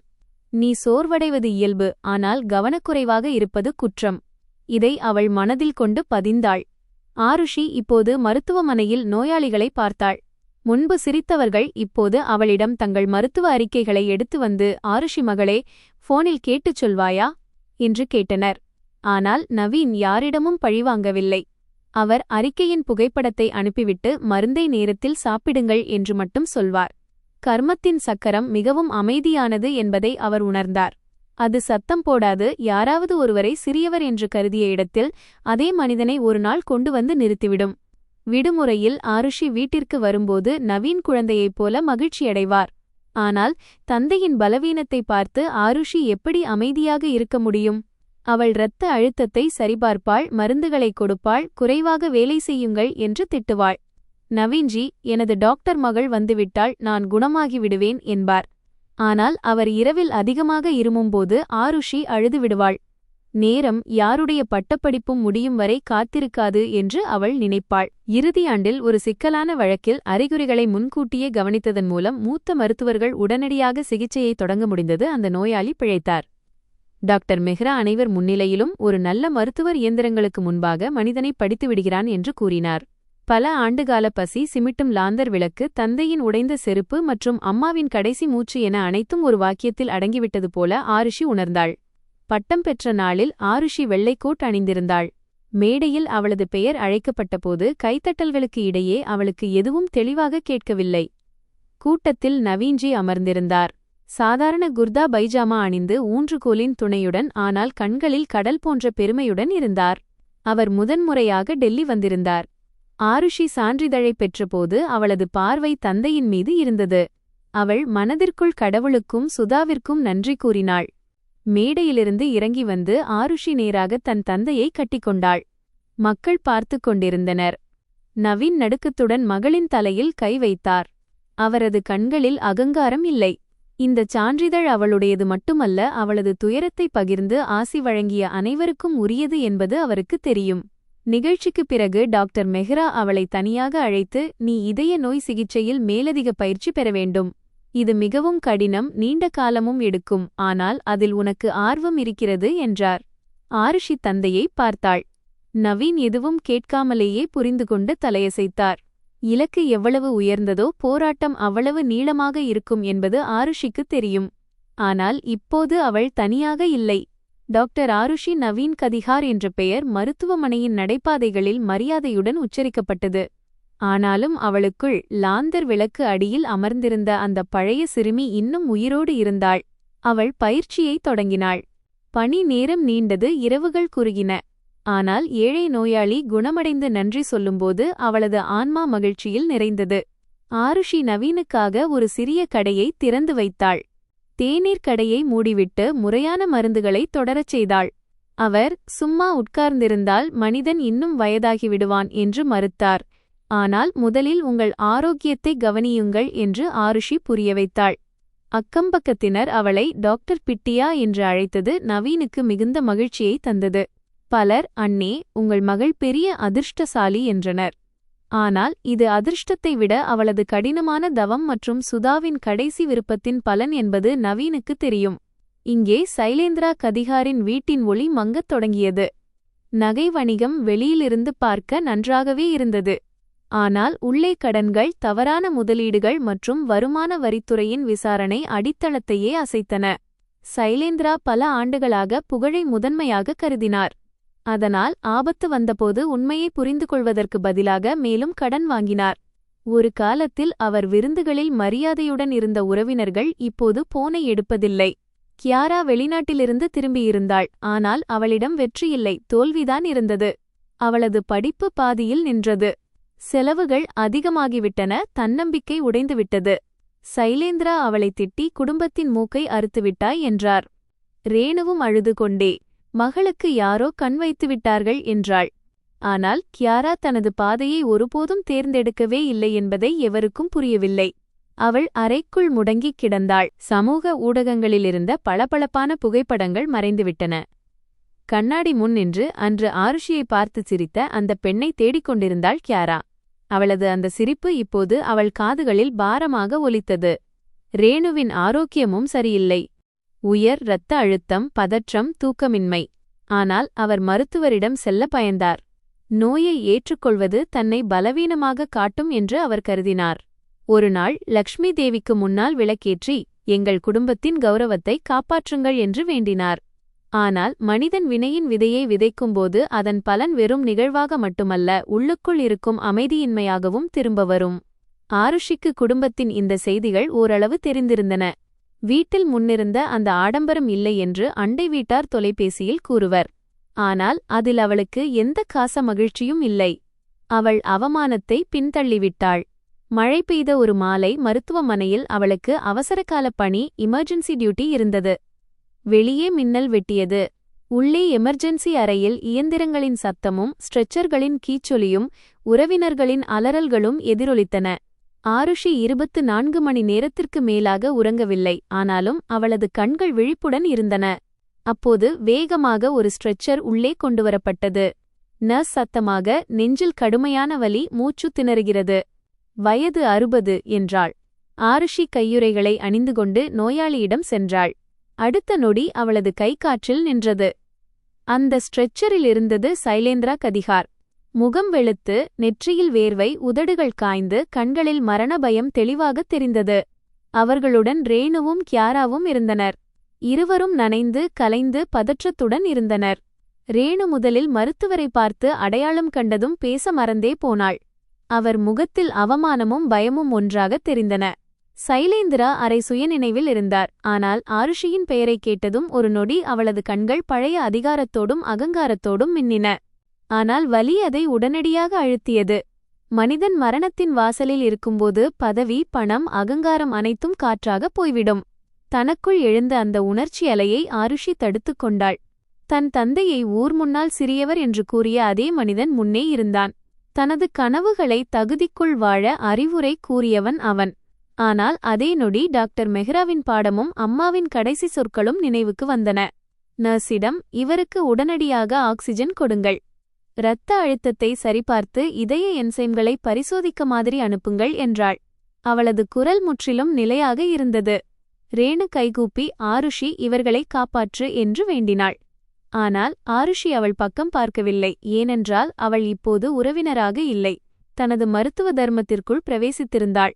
பரிசோதனையில் கடுமையான மாரடைப்பு, ஹார்ட் அட்டாக் உறுதியானது. சைலேந்திராவின் தமனிகளில் ஆபத்தான அடைப்பு இருந்தது. நேரம் மிக குறைவாக இருந்தது. டாக்டர் மெஹ்ரா அழைக்கப்பட்டார். அவர் அறிக்கையை பார்த்துவிட்டு ஆருஷியை பார்த்து கடுமையாக, முடிவை விரைவாக எடுக்க வேண்டும் என்றார். சைலேந்திராவை அவசர இதய பரிசோதனை கூடத்திற்கு கேத் லேப் அழைத்துச் செல்ல வேண்டியிருந்தது. ரேணு காகிதங்களில் கையெழுத்திட்டு அழுதுகொண்டே, டாக்டர் சாப், ஆபத்து எவ்வளவு என்று கேட்டார். டாக்டர் மெஹ்ரா, ஆபத்து அதிகம். ஆனால் காலதாமதம் செய்வது அதைவிட பெரிய ஆபத்து என்று தெளிவாக கூறினார். கியாரா சுவரை சாய்த்து நின்று கொண்டிருந்தாள். பல ஆண்டுகால வசதிகளும் அகங்காரமும் அவளது கைகளிலிருந்து நழுவுவது போல இருந்தது. செயல்பாட்டிற்காக தயார் செய்யும்போது ஆருஷி சைலேந்திராவின் கையை பிடித்தாள். அவர் சுயநினைவில் இல்லை. ஆனால் கண்கள் திறந்திருந்தன. அவர் ஆருஷியை பார்த்தார். அவர் உதடுகள் அசைந்தன. ஆனால் வார்த்தைகள் முழுமையடையவில்லை. ஆருஷி அமைதியான குரலில், எதையும் பேச வேண்டாம், மூச்சில் கவனம் செலுத்துங்கள் என்றாள். அவளுக்குள் ஒரு சிறுமி நின்று கொண்டிருந்தாள். நீங்கள் என் அப்பாவை அழவைத்தீர்கள் என்று சொல்ல விரும்பினாள். ஆனால் டாக்டர் ஆருஷி அந்த சிறுமியை பின்னுக்குத் தள்ளினாள். அதுவே அவளது வாழ்க்கையின் மிகக் கடினமான தேர்வு. மானிட்டரில் கோடுகள் தொடர்ந்து மாறிக்கொண்டிருந்தன. குழுவின் ஒவ்வொரு உறுப்பினரும் மிக வேகமாக செயல்பட்டனர். டாக்டர் மெஹ்ரா முழு செயல்பாட்டையும் கவனித்துக் கொண்டிருந்தார். ஆருஷி அவருக்கு துணையாக இருந்தாள். திடீரென சைலேந்திராவின் இரத்த அழுத்தம் வேகமாக வீழ்ச்சியடைந்த தருணம் ஒன்று வந்தது. அறையில் பதற்றம் பரவியது. ஆருஷி உடனடியாகச் சூழலை புரிந்து கொண்டு சரியான அளவு மருந்தை தீர்மானித்து தேவையான ஏற்பாடுகளைத் தொடங்கினாள். டாக்டர் மெஹ்ரா அவளை பார்க்காமலேயே மிகவும் சரி என்றார். நெருக்கடியான அந்த நேரத்தில் அந்த ஒரு வாக்கியம் அவளுக்கு நம்பிக்கையின் கதிராகத் தெரிந்தது. வெளியே காத்திருப்பு அறையில் ரேணு தரையில் அமர்ந்திருந்தார். பெரிய கனவுகள் பணக்காரர்களுக்குத்தான் அழகாக இருக்கும் என்று ஒரு காலத்தில் கூறிய அதே பெண்மணி இவர்தான். இன்று அவர்களது முழு ஆடம்பரமும் ஒரு ஏழை சகோதரனின் மகளின் கைகளில் பாதுகாப்பாக துடிக்கும் ஒரு உயிரை விட சிறியதாகி போனது. கியாரா தாயின் அருகில் அமர்ந்திருந்தாள். ஆனால் அவளிடம் ஆறுதல் சொல்ல வார்த்தைகள் இல்லை. அவள் மெதுவாக, அம்மா, நாம் ஆருஷியிடம் மிகவும் மோசமாக நடந்து கொண்டோம் என்றாள். ரேணு அவளது கையை பிடித்துக் கொண்டார். அவரது கண்களிலிருந்து வழிந்த கண்ணீருக்கு கணவரை இழந்துவிடுவோம் என்ற பயம் மட்டும் காரணமல்ல, பல ஆண்டுகளாக அகங்காரத்திற்கு அடியில் புதைந்து கிடந்த குற்ற உணர்ச்சியின் எரிச்சலும் அதற்கு காரணம். செயல்முறை நீண்ட நேரம் நடந்தது. மெதுவாக மானிட்டரில் நிலைமை கட்டுப்பாட்டிற்குள் வந்தது. பல மணி நேரங்களுக்குப் பிறகு ஆருஷி நிம்மதி பெருமூச்சு விட்டாள். டாக்டர் மெஹ்ரா கையுறைகளை கழற்றிக்கொண்டே, நோயாளி இப்போது பாதுகாப்பாக இருக்கிறார், ஆனால் அடுத்த 24 மணி நேரம் மிகவும் முக்கியம் என்றார். ஆருஷி தலையசைத்தாள். அவள் நெற்றியில் வியர்வை இருந்தது, கண்களுக்கு கீழே களைப்பு இருந்தது, ஆனால் உள்ளுக்குள் ஒரு ஆழ்ந்த அமைதி இருந்தது. அவள் ஒரு எதிரியை தோற்கடிக்கவில்லை, மாறாக தனக்குள் இருந்த பழிவாங்கும் உணர்வை தோற்கடித்திருந்தாள். இதுவே மிகப்பெரிய வெற்றி, ஏனெனில் இந்த வெற்றிக்கு யாரும் கைதட்டுவதில்லை, ஆனால் ஆன்மா அனைத்தையும் பார்த்து கொண்டிருக்கிறது. சைலேந்திராவின் உயிர் பிழைத்தது என்று தெரிந்ததும் ரேணுவும் கியாராவும் கதறி அழுதனர். ரேணு ஆருஷியின் கால்களில் விழ முயன்றார், ஆனால் அவள் உடனே அவர்களை தாங்கிப் பிடித்தாள். அப்படிச் செய்யாதீர்கள், நான் என் கடமையைத்தான் செய்தேன் என்றாள். ரேணு அழுது கொண்டே, நாங்கள் உனக்கு நிறைய துன்பம் கொடுத்தோம் ஆருஷி என்றார். பிறகு அவர் சில நொடிகள் அமைதியாக இருந்தார். கடந்த ஆண்டுகளின் நினைவுகள் அவர் முன்னால் நிழலாடின. கியாரா, நான் உன்னை கேலி செய்தேன். பணம்தான் எல்லாம் என்று நினைத்தேன். ஆனால் இன்றுதான் புரிந்தது, என்னிடம் எல்லாம் இருந்தது, ஆனால் சரியான இலக்கு இல்லை என்றாள். அவளது முகத்தில் முதன்முதலாக உண்மையான குற்ற உணர்வை ஆருஷி கண்டாள். அவள், ஒவ்வொரு மனிதனும் தனது பாதையை தாமதமாகவாவது கண்டுகொள்ள முடியும், உண்மையை விட்டு ஓடுவதை நிறுத்தினாள் என்றாள். கியாரா அழுதாள். ஆருஷி மென்மையாக அவளது தோளில் கை வைத்து, உறவுகள் சில நேரங்களில் இரத்தத்தால் மட்டுமல்ல, குற்ற உணர்வு மற்றும் மன்னிப்பின் மூலம் மீண்டும் பிறக்கின்றன என்றாள். இரவின் கடைசி பகுதியில் சைலேந்திரா ஐசியூவில் ஐசியூ இருந்தார். இயந்திரங்கள் மெதுவாக இயங்கின. ஆருஷி கண்ணாடியின் வெளியே நின்று கவனித்துக் கொண்டிருந்தாள். ஒரு காலத்தில் இந்த மனிதனின் வீட்டில் குடும்ப புகைப்படத்தில் மிக கடைசியாக நின்றிருந்தது அவளுக்கு நினைவுக்கு வந்தது. இன்று அதே மனிதன் வாழ்க்கைக்கும் மரணத்திற்கும் இடையே அவளது முடிவைச் சார்ந்திருந்தான்.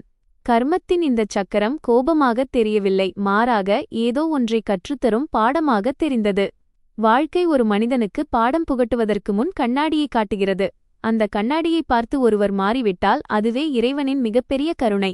காலை டாக்டர் மெஹ்ரா அவளை தேநீருக்கு அழைத்து, நீ சரியாக இருக்கிறாயா என்று கேட்டார். ஆருஷி மெதுவாக ஆம் என்றாள். மெஹ்ராஜி, மருத்துவம் என்பது வெறும் அறிவியல் மட்டுமல்ல, அது குணநலனை சுத்திகரிக்கும் ஒரு வழி என்பதால்தான் இது நடக்கிறது என்றார். இன்று நீ ஒரு நோயாளியை மட்டும் காப்பாற்றவில்லை, உனது தொழிலின் ஆன்மாவையும் காப்பாற்றியிருக்கிறாய். ஆருஷி எதுவும் சொல்லவில்லை, ஆனால் அவள் கண்கள் கலங்கின. அப்பா இங்கே இருந்திருந்தால் என்ன சொல்லியிருப்பார் என்று அவள் நினைத்தாள். நவீனுக்கு இந்த செய்தி கிடைத்தபோது அவர் நீண்ட நேரம் அமைதியாக இருந்தார். ஆருஷி போனில் அனைத்தையும் சொன்னபோது அவர், நீ அவர்களை காப்பாற்றிவிட்டாயா என்று மட்டுமே கேட்டார். ஆருஷி, ஆம் அப்பா என்றாள். நல்லது செய்தாய் என்று நவீன் கூறினார். நவீன் தொடர்ந்தார், நமது வீட்டின் உணவில் பழிவாங்கும் உப்பு ஒருபோதும் இருந்ததில்லை. இன்று உன் அம்மா மிகுந்த மகிழ்ச்சியடைந்திருப்பார் ஆருஷி. இதைக் கேட்டு அவள் அழத் தொடங்கினாள். நவீன் மேலும், நம்மை சிறியவர் என்று கூறியவர்களை காப்பாற்றியதன் மூலம் நீ சிறியவளாகிவிடவில்லை மகளே, நீ இன்னும் உயர்ந்தவளாகிவிட்டாய் என்றார். சைலேந்திரா மெதுவாக நினைவு திரும்பினார். முதலில் அவருக்கு தனது வலி தெரிந்தது, பிறகு மருத்துவமனை, இறுதியில் ஆருஷியின் முகம். அவர் பேச முயன்றார், ஆனால் நர்ஸ் தடுத்துவிட்டார். ஆருஷி பரிசோதனைக்காக வந்தபோது அவர் அவளையே பார்த்து கொண்டிருந்தார். அவர் கண்களில் பல ஆண்டுகளாக பணத்தின் அகங்காரத்திற்கு பின் ஒளிந்திருந்த கடினத்தன்மை இல்லை. மாறாக அங்கே பயம், அவமானம் மற்றும் கிருத்தஜ்ஞதா, நன்றி உணர்வு இருந்தது. அவர் ஒரு காகிதத்தைக் கேட்டு நடுங்கும் கைகளால் எழுதினார், "என்னை மன்னித்துவிடு மகளே." ஆருஷி அந்த காகிதத்தை படித்துவிட்டு சிறிது நேரம் பார்த்தாள். பிறகு மெதுவாக, "இப்போது நீங்கள் ஓய்வெடுங்கள். மன்னிப்பிற்கு முன்னால் ஆரோக்கியமாக இருப்பது அவசியம்" என்றாள். ரேணு தினமும் கோவிலிலிருந்து பிரசாதம் கொண்டு வந்தார். ஐசியு வாசலில் அமர்ந்திருந்தார். இப்போது அவர் நர்சுகளிடம் பணிவான குரலில் பேசினார். அவரிடம் எந்த அகங்காரமும் இல்லை. அலுவலக ஊழியருக்கும் பியான் நன்றி சொல்ல தவறவில்லை. ஒவ்வொரு ஏழை நோயாளியை பார்க்கும்போது அவர் கண்கள் தாழ்ந்தன. ஒருவேளை முன்பு பரிதாபமாகவோ அல்லது அலட்சியமாகவோ பார்த்த அந்த முகங்களை இன்று முதன்முறையாக மனிதர்களாக அவர் பார்க்கத் தொடங்கியிருக்கலாம். கியாரா மருத்துவமனையின் தன்னார்வலர் அறையில் அமர்ந்து நோயாளிகளின் படிவங்களை பூர்த்தி செய்ய உதவினாள். அவளுக்கு எதுவும் சரியாக புரியவில்லை என்றாலும் எவருக்காவது பயன்படுகிறோம் என்ற உணர்வை முதன்முறையாக பெற்றாள். சைலேந்திராவின் உடல்நிலை சீரடையத் தொடங்கியது. ஆனால் அவரது வணிகம் இன்னும் சிக்கலில் இருந்தது. மருத்துவமனை படுக்கையில் படுத்திருந்தபடியே அவருக்கு விசாரணைகள், முடக்கப்படும் கணக்குகள் மற்றும் கடன்கள் பற்றிய செய்திகள் வந்தன. முதலில் அவர் பயந்தார். பிறகு வாழ்க்கை பிழைப்பதே மிகப்பெரிய வாய்ப்பு என்ற ஆருஷியின் வார்த்தைகள் நினைவுக்கு வந்தன. அவருக்கு தனது தந்தை ராமதாஸின் குரல் கேட்டது, "வியாபாரத்தில் சாமர்த்தியம் இருக்கலாம், ஆனால் ஒருபோதும் அநீதி செய்யாதே." இத்தனை ஆண்டுகளுக்குப் பிறகு அந்த அறிவுரை அவரை உறுத்தியது. தனது சகோதரனின் பங்கை பறித்தது மட்டுமல்லாமல் தந்தையின் அறிவுரைக்கும் துரோகம் செய்துவிட்டோம் என்பதை அவர் உணர்ந்தார். டிஸ்சார்ஜ் செய்யப்படும் நாளில் ஆருஷி இறுதி அறிவுரைகளை வழங்கினாள். மருந்துகள், உணவு, நடக்கும் நேரம், மன அழுத்தத்தை தவிர்க்கும் முறை மற்றும் வழக்கமான பரிசோதனைகள் என அனைத்தையும் விளக்கினாள். சைலேந்திரா மிக கவனமாக கேட்டார். இதுவரை தனது அகங்காரத்தால் எதையும் கேட்காமல் இருந்த அவர் முதன்முறையாக ஒருவரின் வார்த்தைகளுக்கு மதிப்பளித்து கேட்டார். கிளம்பும்போது அவர் மெதுவாக, "ஆருஷி, நான் உன் அப்பாவிடம் மிகவும் தவறாக நடந்து கொண்டேன்" என்றார். ஆருஷி, "இதை நீங்கள் என்னிடம் சொல்லக்கூடாது, அவர்களிடம்தான் சொல்ல வேண்டும்" என்றாள். சைலேந்திரா தலைகுனிந்தார். அந்த அறுவை சிகிச்சை அவரது இதயத்தின் அடைப்பை மட்டுமல்ல, அவரது மனதில் தேங்கியிருந்த பாவங்களையும் சுத்தம் செய்துவிட்டது என்று அவர் உணர்ந்தார். ஆருஷி அம்மாவின் புகைப்படத்தை கையில் எடுத்துக்கொண்டு மனதிற்குள் சொன்னாள், "அம்மா, இன்று நம்மை கண்ணீர் விடச் செய்தவர்களை நான் காப்பாற்றியிருக்கிறேன்." சைலேந்திரா இப்போது மருத்துவமனையிலிருந்து வீட்டிற்கு திரும்பிவிட்டார். ஆனால் அவர் முன்பு அந்த சலவைக்கல் தரையில் அமர்ந்து பிறரின் தகுதியை அளந்து கொண்டிருந்த அதே மனிதர் அல்ல. மருந்துச் சீட்டுகள், சரியான நேரத்தில் உணவு, தினசரி நடைப்பயிற்சி மற்றும் ஒவ்வொரு மூச்சின் மீதான கவனமும் அவருக்கு வாழ்க்கையின் நுட்பமான தன்மையை கற்றுக் கொடுத்திருந்தது. அறையின் சுவரில் மாட்டப்பட்டிருந்த அவரது தொழில்முறை சாதனைகளின் புகைப்படங்கள் இப்போது அவருக்கு பெருமையை அளிக்கவில்லை. அவர் அவற்றை பார்த்துவிட்டு, "இத்தனை ஆண்டுகளாக தங்கத்தை மெருகேற்றினேன், ஆனால் என் மனதை அழுக்காக்கிவிட்டேன்" என்று நினைத்தார். நோய் உடலை பலவீனப்படுத்தியிருந்தது, ஆனால் ஆன்மா முதன்முறையாக விழித்தெழும் வாய்ப்பை பெற்றிருந்தது. ஒரு காலை அவர் ரேணுவிடம் தான் நவீனை சந்திக்க விரும்புவதாக கூறினார். இந்த பெயரை கேட்டாலே வீட்டில் எப்போதும் அலட்சியமோ அல்லது விசித்திரமான மௌனமோ நிலவும் என்பதால் ரேணு அதிர்ச்சியுடன் பார்த்தார். கியாரா இதைக் கேட்டு, "அப்பா, நீங்கள் கண்டிப்பாகச் செல்ல வேண்டும்" என்றாள். கியாராவின் கண்களில் இருந்த ஒளியை பார்த்தார் சைலேந்திரா. அது வெறும் ஜொலிப்பு அல்ல, உண்மையான புரிதல். தான் குழந்தைகளுக்கு புகழை தர விரும்பியபோது அவர்களை பணிவு என்ற குணத்திலிருந்து தூரமாக்கிவிட்டோம் என்றும் இதுவும் தனது பாவம்தான் என்றும் அவர் உணர்ந்தார். சைலேந்திராவின் கார் அந்த ஒடுங்கிய வீதிக்குச் சென்றபோது அண்டை வீட்டார்கள் கதவுகளுக்கு பின்னாலிருந்து எட்டிப் பார்த்தனர். ஒரு காலத்தில் அரிதாக வந்த சைலேந்திரா இப்போது மெதுவாக நவீனின் சிறிய கடைக்குச் சென்றார். அங்கு சுவரில் சுதாவின் புகைப்படமும் அருகில் வெள்ளைக்கோட் அணிந்த ஆருஷியின் புகைப்படமும் மாட்டப்பட்டிருந்தன. நவீன் மரத்தாலான நாற்காலியில் அமர்ந்திருந்தார். தனது அண்ணனை பார்த்ததும் எழுந்திருக்க முயன்றார். சைலேந்திரா விரைந்து சென்று அவர் கைகளை பிடித்து, "எழாதே" என்றார். ஒரு காலத்தில் ஆசீர்வாதம் செய்த பிறகு கையை துடைத்துக் கொண்ட அதே கைகள்தான் இவை. இன்று அதே கைகள் நவீனின் உழைப்பால் கருத்த உள்ளங்கைகளை பற்றிக் கொண்டு தங்கள் குற்ற உணர்வின் பாரத்தை உணர்ந்தன. சில நொடிகள் இரு சகோதரர்களும் மௌனமாக இருந்தனர். திடீரென்று சைலேந்திரா நவீனின் கால்களில் விழக்குனிந்தார். நவீன் பதறிப்போய் அவரை தடுக்க முயன்றார். ஆனால் சைலேந்திரா தலைகுனிந்து, "என்னை மன்னித்துவிடு. நான் உனது பங்கை எடுத்துக்கொண்டேன். உனது நேர்மையை பயன்படுத்திக் கொண்டேன். உனது வறுமையை தகுதியின்மையாக கருதினேன். உன் மகளின் கனவுகளை அவமதித்தேன். தந்தை ஒருபோதும் அநீதி இழைக்காதே என்று கூறினார். ஆனால் நானோ என் சகோதரனுக்கே துரோகம் செய்தேன். செல்வம் என்னை பெரியவனாக்கவில்லை, குருடாக்கிவிட்டது என்றார். நவீனின் முகத்தில் எந்த வெற்றியின் உணர்வும் இல்லை, மாறாக அவரது மனம் பழைய வலிகளால் நிறைந்திருந்தது. நீண்ட நேரத்திற்குப் பிறகு நவீன், அண்ணே, நீங்கள் செய்ததனால் நான் வலியடைந்தேன். ஆனால் ஆருஷியின் கண்களில் இருந்த கனவைப் பார்த்து அவளை சிறியவள் என்று கூறியபோதுதான் நான் அதிக வலியடைந்தேன். என் பங்கு போனது, வீடு போனது, அதைப் பற்றி கவலையில்லை. என் மகளின் மனம் உடைந்திருந்தால் நான் உண்மையாகவே ஏழையாகியிருப்பேன் என்றார். சைலேந்திரா கண்களை மூடிக்கொண்டார். இது எந்த நீதிமன்றத்தின் தீர்ப்பை விடவும் கடுமையானதாக இருந்தது. அவர் பிரீஃப்கேஸிலிருந்து சொத்து, கடை, பங்கு மற்றும் வங்கி ஆவணங்களை எடுத்து, நான் எல்லாவற்றையும் சரிசெய்ய விரும்புகிறேன், உனக்குரியதை திருப்பித் தருகிறேன் என்றார். நவீன் அந்த ஆவணங்களை பார்த்துவிட்டு சுதாவின் புகைப்படத்தை பார்த்து சிறிது நேரம் கழித்து மெதுவாக, நடந்தது எதுவுமே மீண்டும் அதே போல திரும்பாது. எனக்கு இவை எதுவும் வேண்டாம். என் வாழ்க்கை இந்த மண்ணிலேயே கழிந்துவிட்டது. உண்மையான குற்ற உணர்வு இருந்தால் தகுதியின்மை என்ற பெயரில் யாருடைய கனவுகளின் மீதும் மக்கள் பூட்டு போடுகிறார்களோ அந்த ஏழை மாணவர்களுக்காக ஏதேனும் செய் என்றார். ஆருஷி தனியாக முன்னேறினாள். ஆனால் ஒவ்வொரு மகளும் இவ்வளவு நீண்ட அக்னி பரீட்சையை ஏன் கடக்க வேண்டும்? சைலேந்திராவின் கண்களில் ஒரு புதிய ஒளி தெரிந்தது. ஆருஷி சில நாட்களுக்குப் பிறகு வந்தபோது நவீன் இந்தச் சந்திப்பை பற்றி கூறினார். அவள் எதுவும் சொல்லவில்லை. ஆனால் அதே மாலை சைலேந்திரா அவளை சந்திக்க வந்தார். அவர் கையில் அவளுக்கான பரிசு இல்லை, ஒரு கோப்பு ஃபைல் இருந்தது. அவர், உன் அம்மா சுதாவின் பெயரில் நான் ஒரு ஸ்காலர்ஷிப் நிதியை உருவாக்க விரும்புகிறேன். கனவுகளை பூர்த்தி செய்ய விரும்பும் ஏழை மாணவர்களுக்காக, குறிப்பாக பெண்களுக்கு. ஆனால் இது நீயும் நவீனும் கண்காணித்தால் மட்டுமே நடக்கும் என்றார். ஆருஷியின் கண்கள் கலங்கின. கோப்பை திறந்து பார்த்தபோது மகிழ்ச்சியடைந்தாள். அவள் ஆவணத்தை மூடிவிட்டு, இது தானமாக இருக்கக்கூடாது, மரியாதையாக இருக்க வேண்டும். மாணவர்கள் தாங்கள் யாருடைய கருணையிலும் படிக்கவில்லை என்பதை உணர வேண்டும் என்றாள்.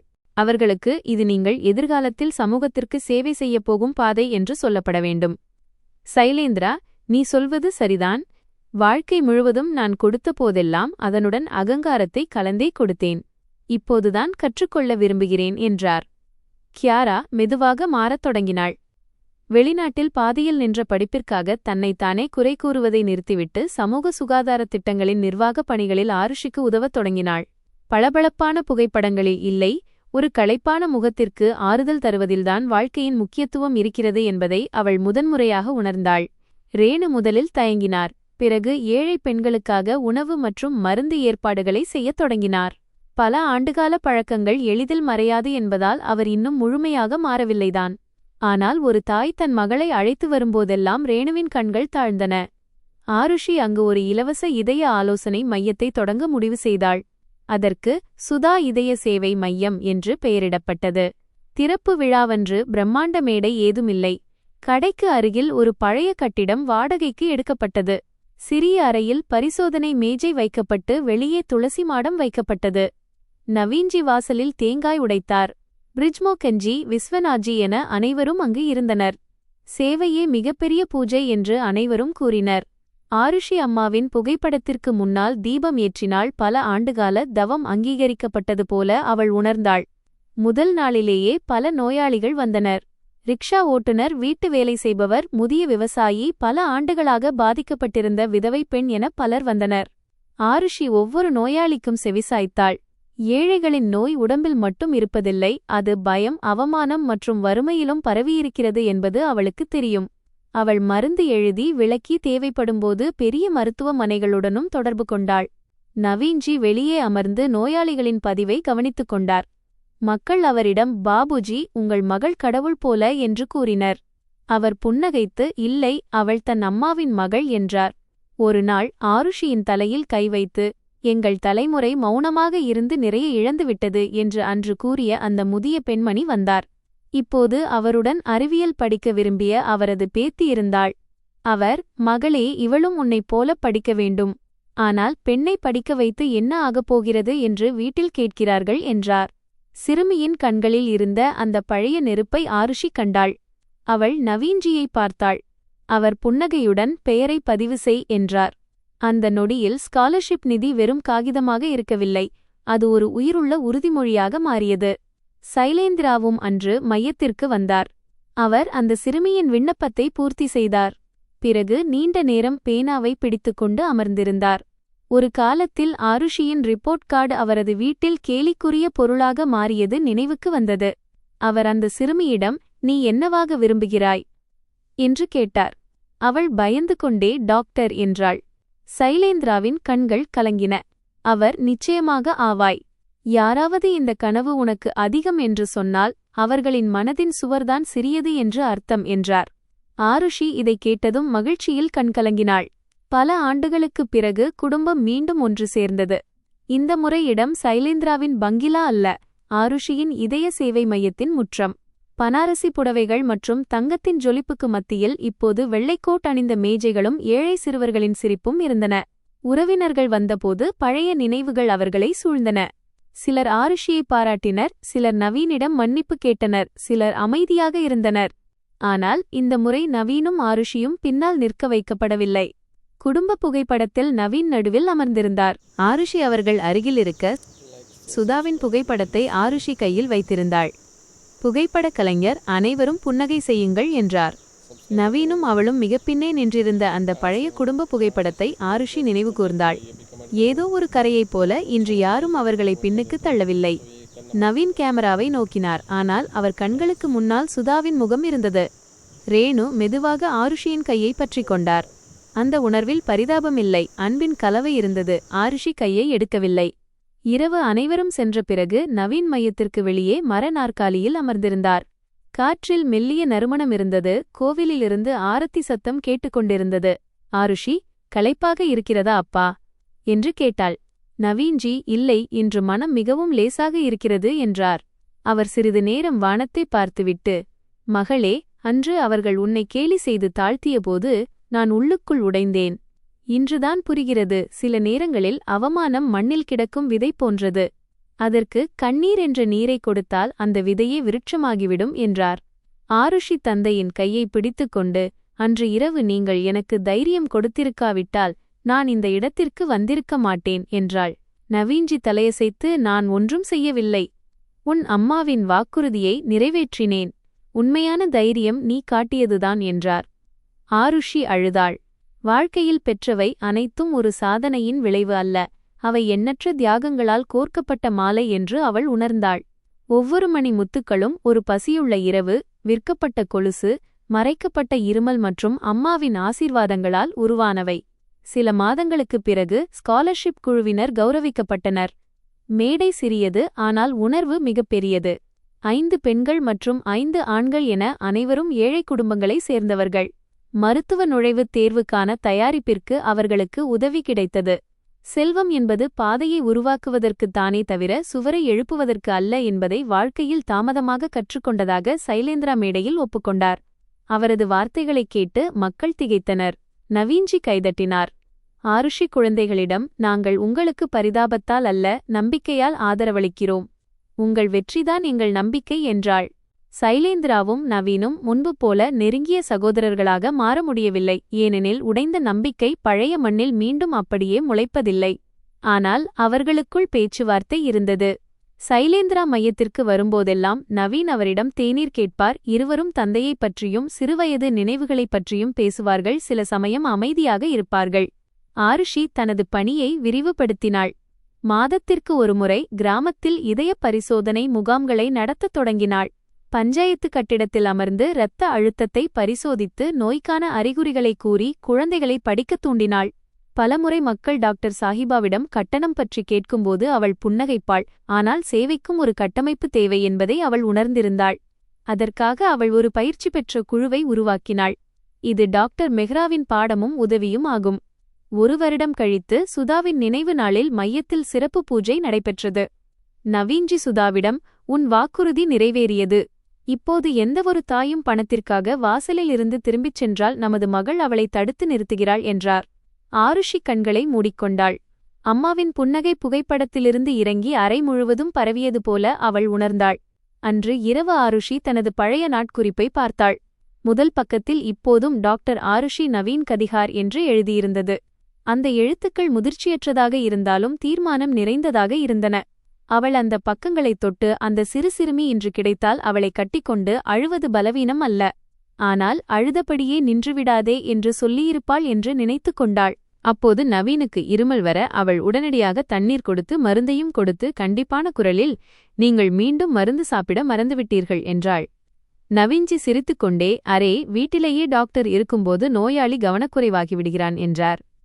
பல ஆண்டுகால இந்த பயணம் வறுமை என்பது வெறும் பற்றாக்குறை மட்டுமல்ல, அது மக்கள் ஏழைகள் மீது திணிக்கும் ஒரு சமூக தீர்ப்பு என்பதையும் ஆருஷிக்கு கற்றுக் கொடுத்தது. ஆனால் கருணையும் கல்வியும் தைரியமும் இந்த தீர்ப்பிற்கு சவால் விட முடியும் என்பதை அவள் உணர்ந்தாள். அனைவரும் தத்தமது பாடங்களை கற்றுக்கொண்டனர். இந்த படிப்பு பணக்காரர்களுக்கு உரியது என்று கூறிய அதே குடும்பம் இன்று ஏழைகளின் கனவுகளுக்காக கதவுகளை திறந்து வைத்தது. எனவே நண்பர்களே, இந்த கதையைப் பற்றி உங்கள் கருத்து என்ன? கமெண்ட் பகுதியில் கண்டிப்பாக தெரிவியுங்கள். நண்பர்களே, நீங்கள் எந்த நகரத்திலிருந்து இந்த கதையை கேட்கிறீர்கள்? இந்த கதை உங்களுக்கு பிடித்திருந்தால் கமெண்ட் செய்து சொல்லுங்கள்.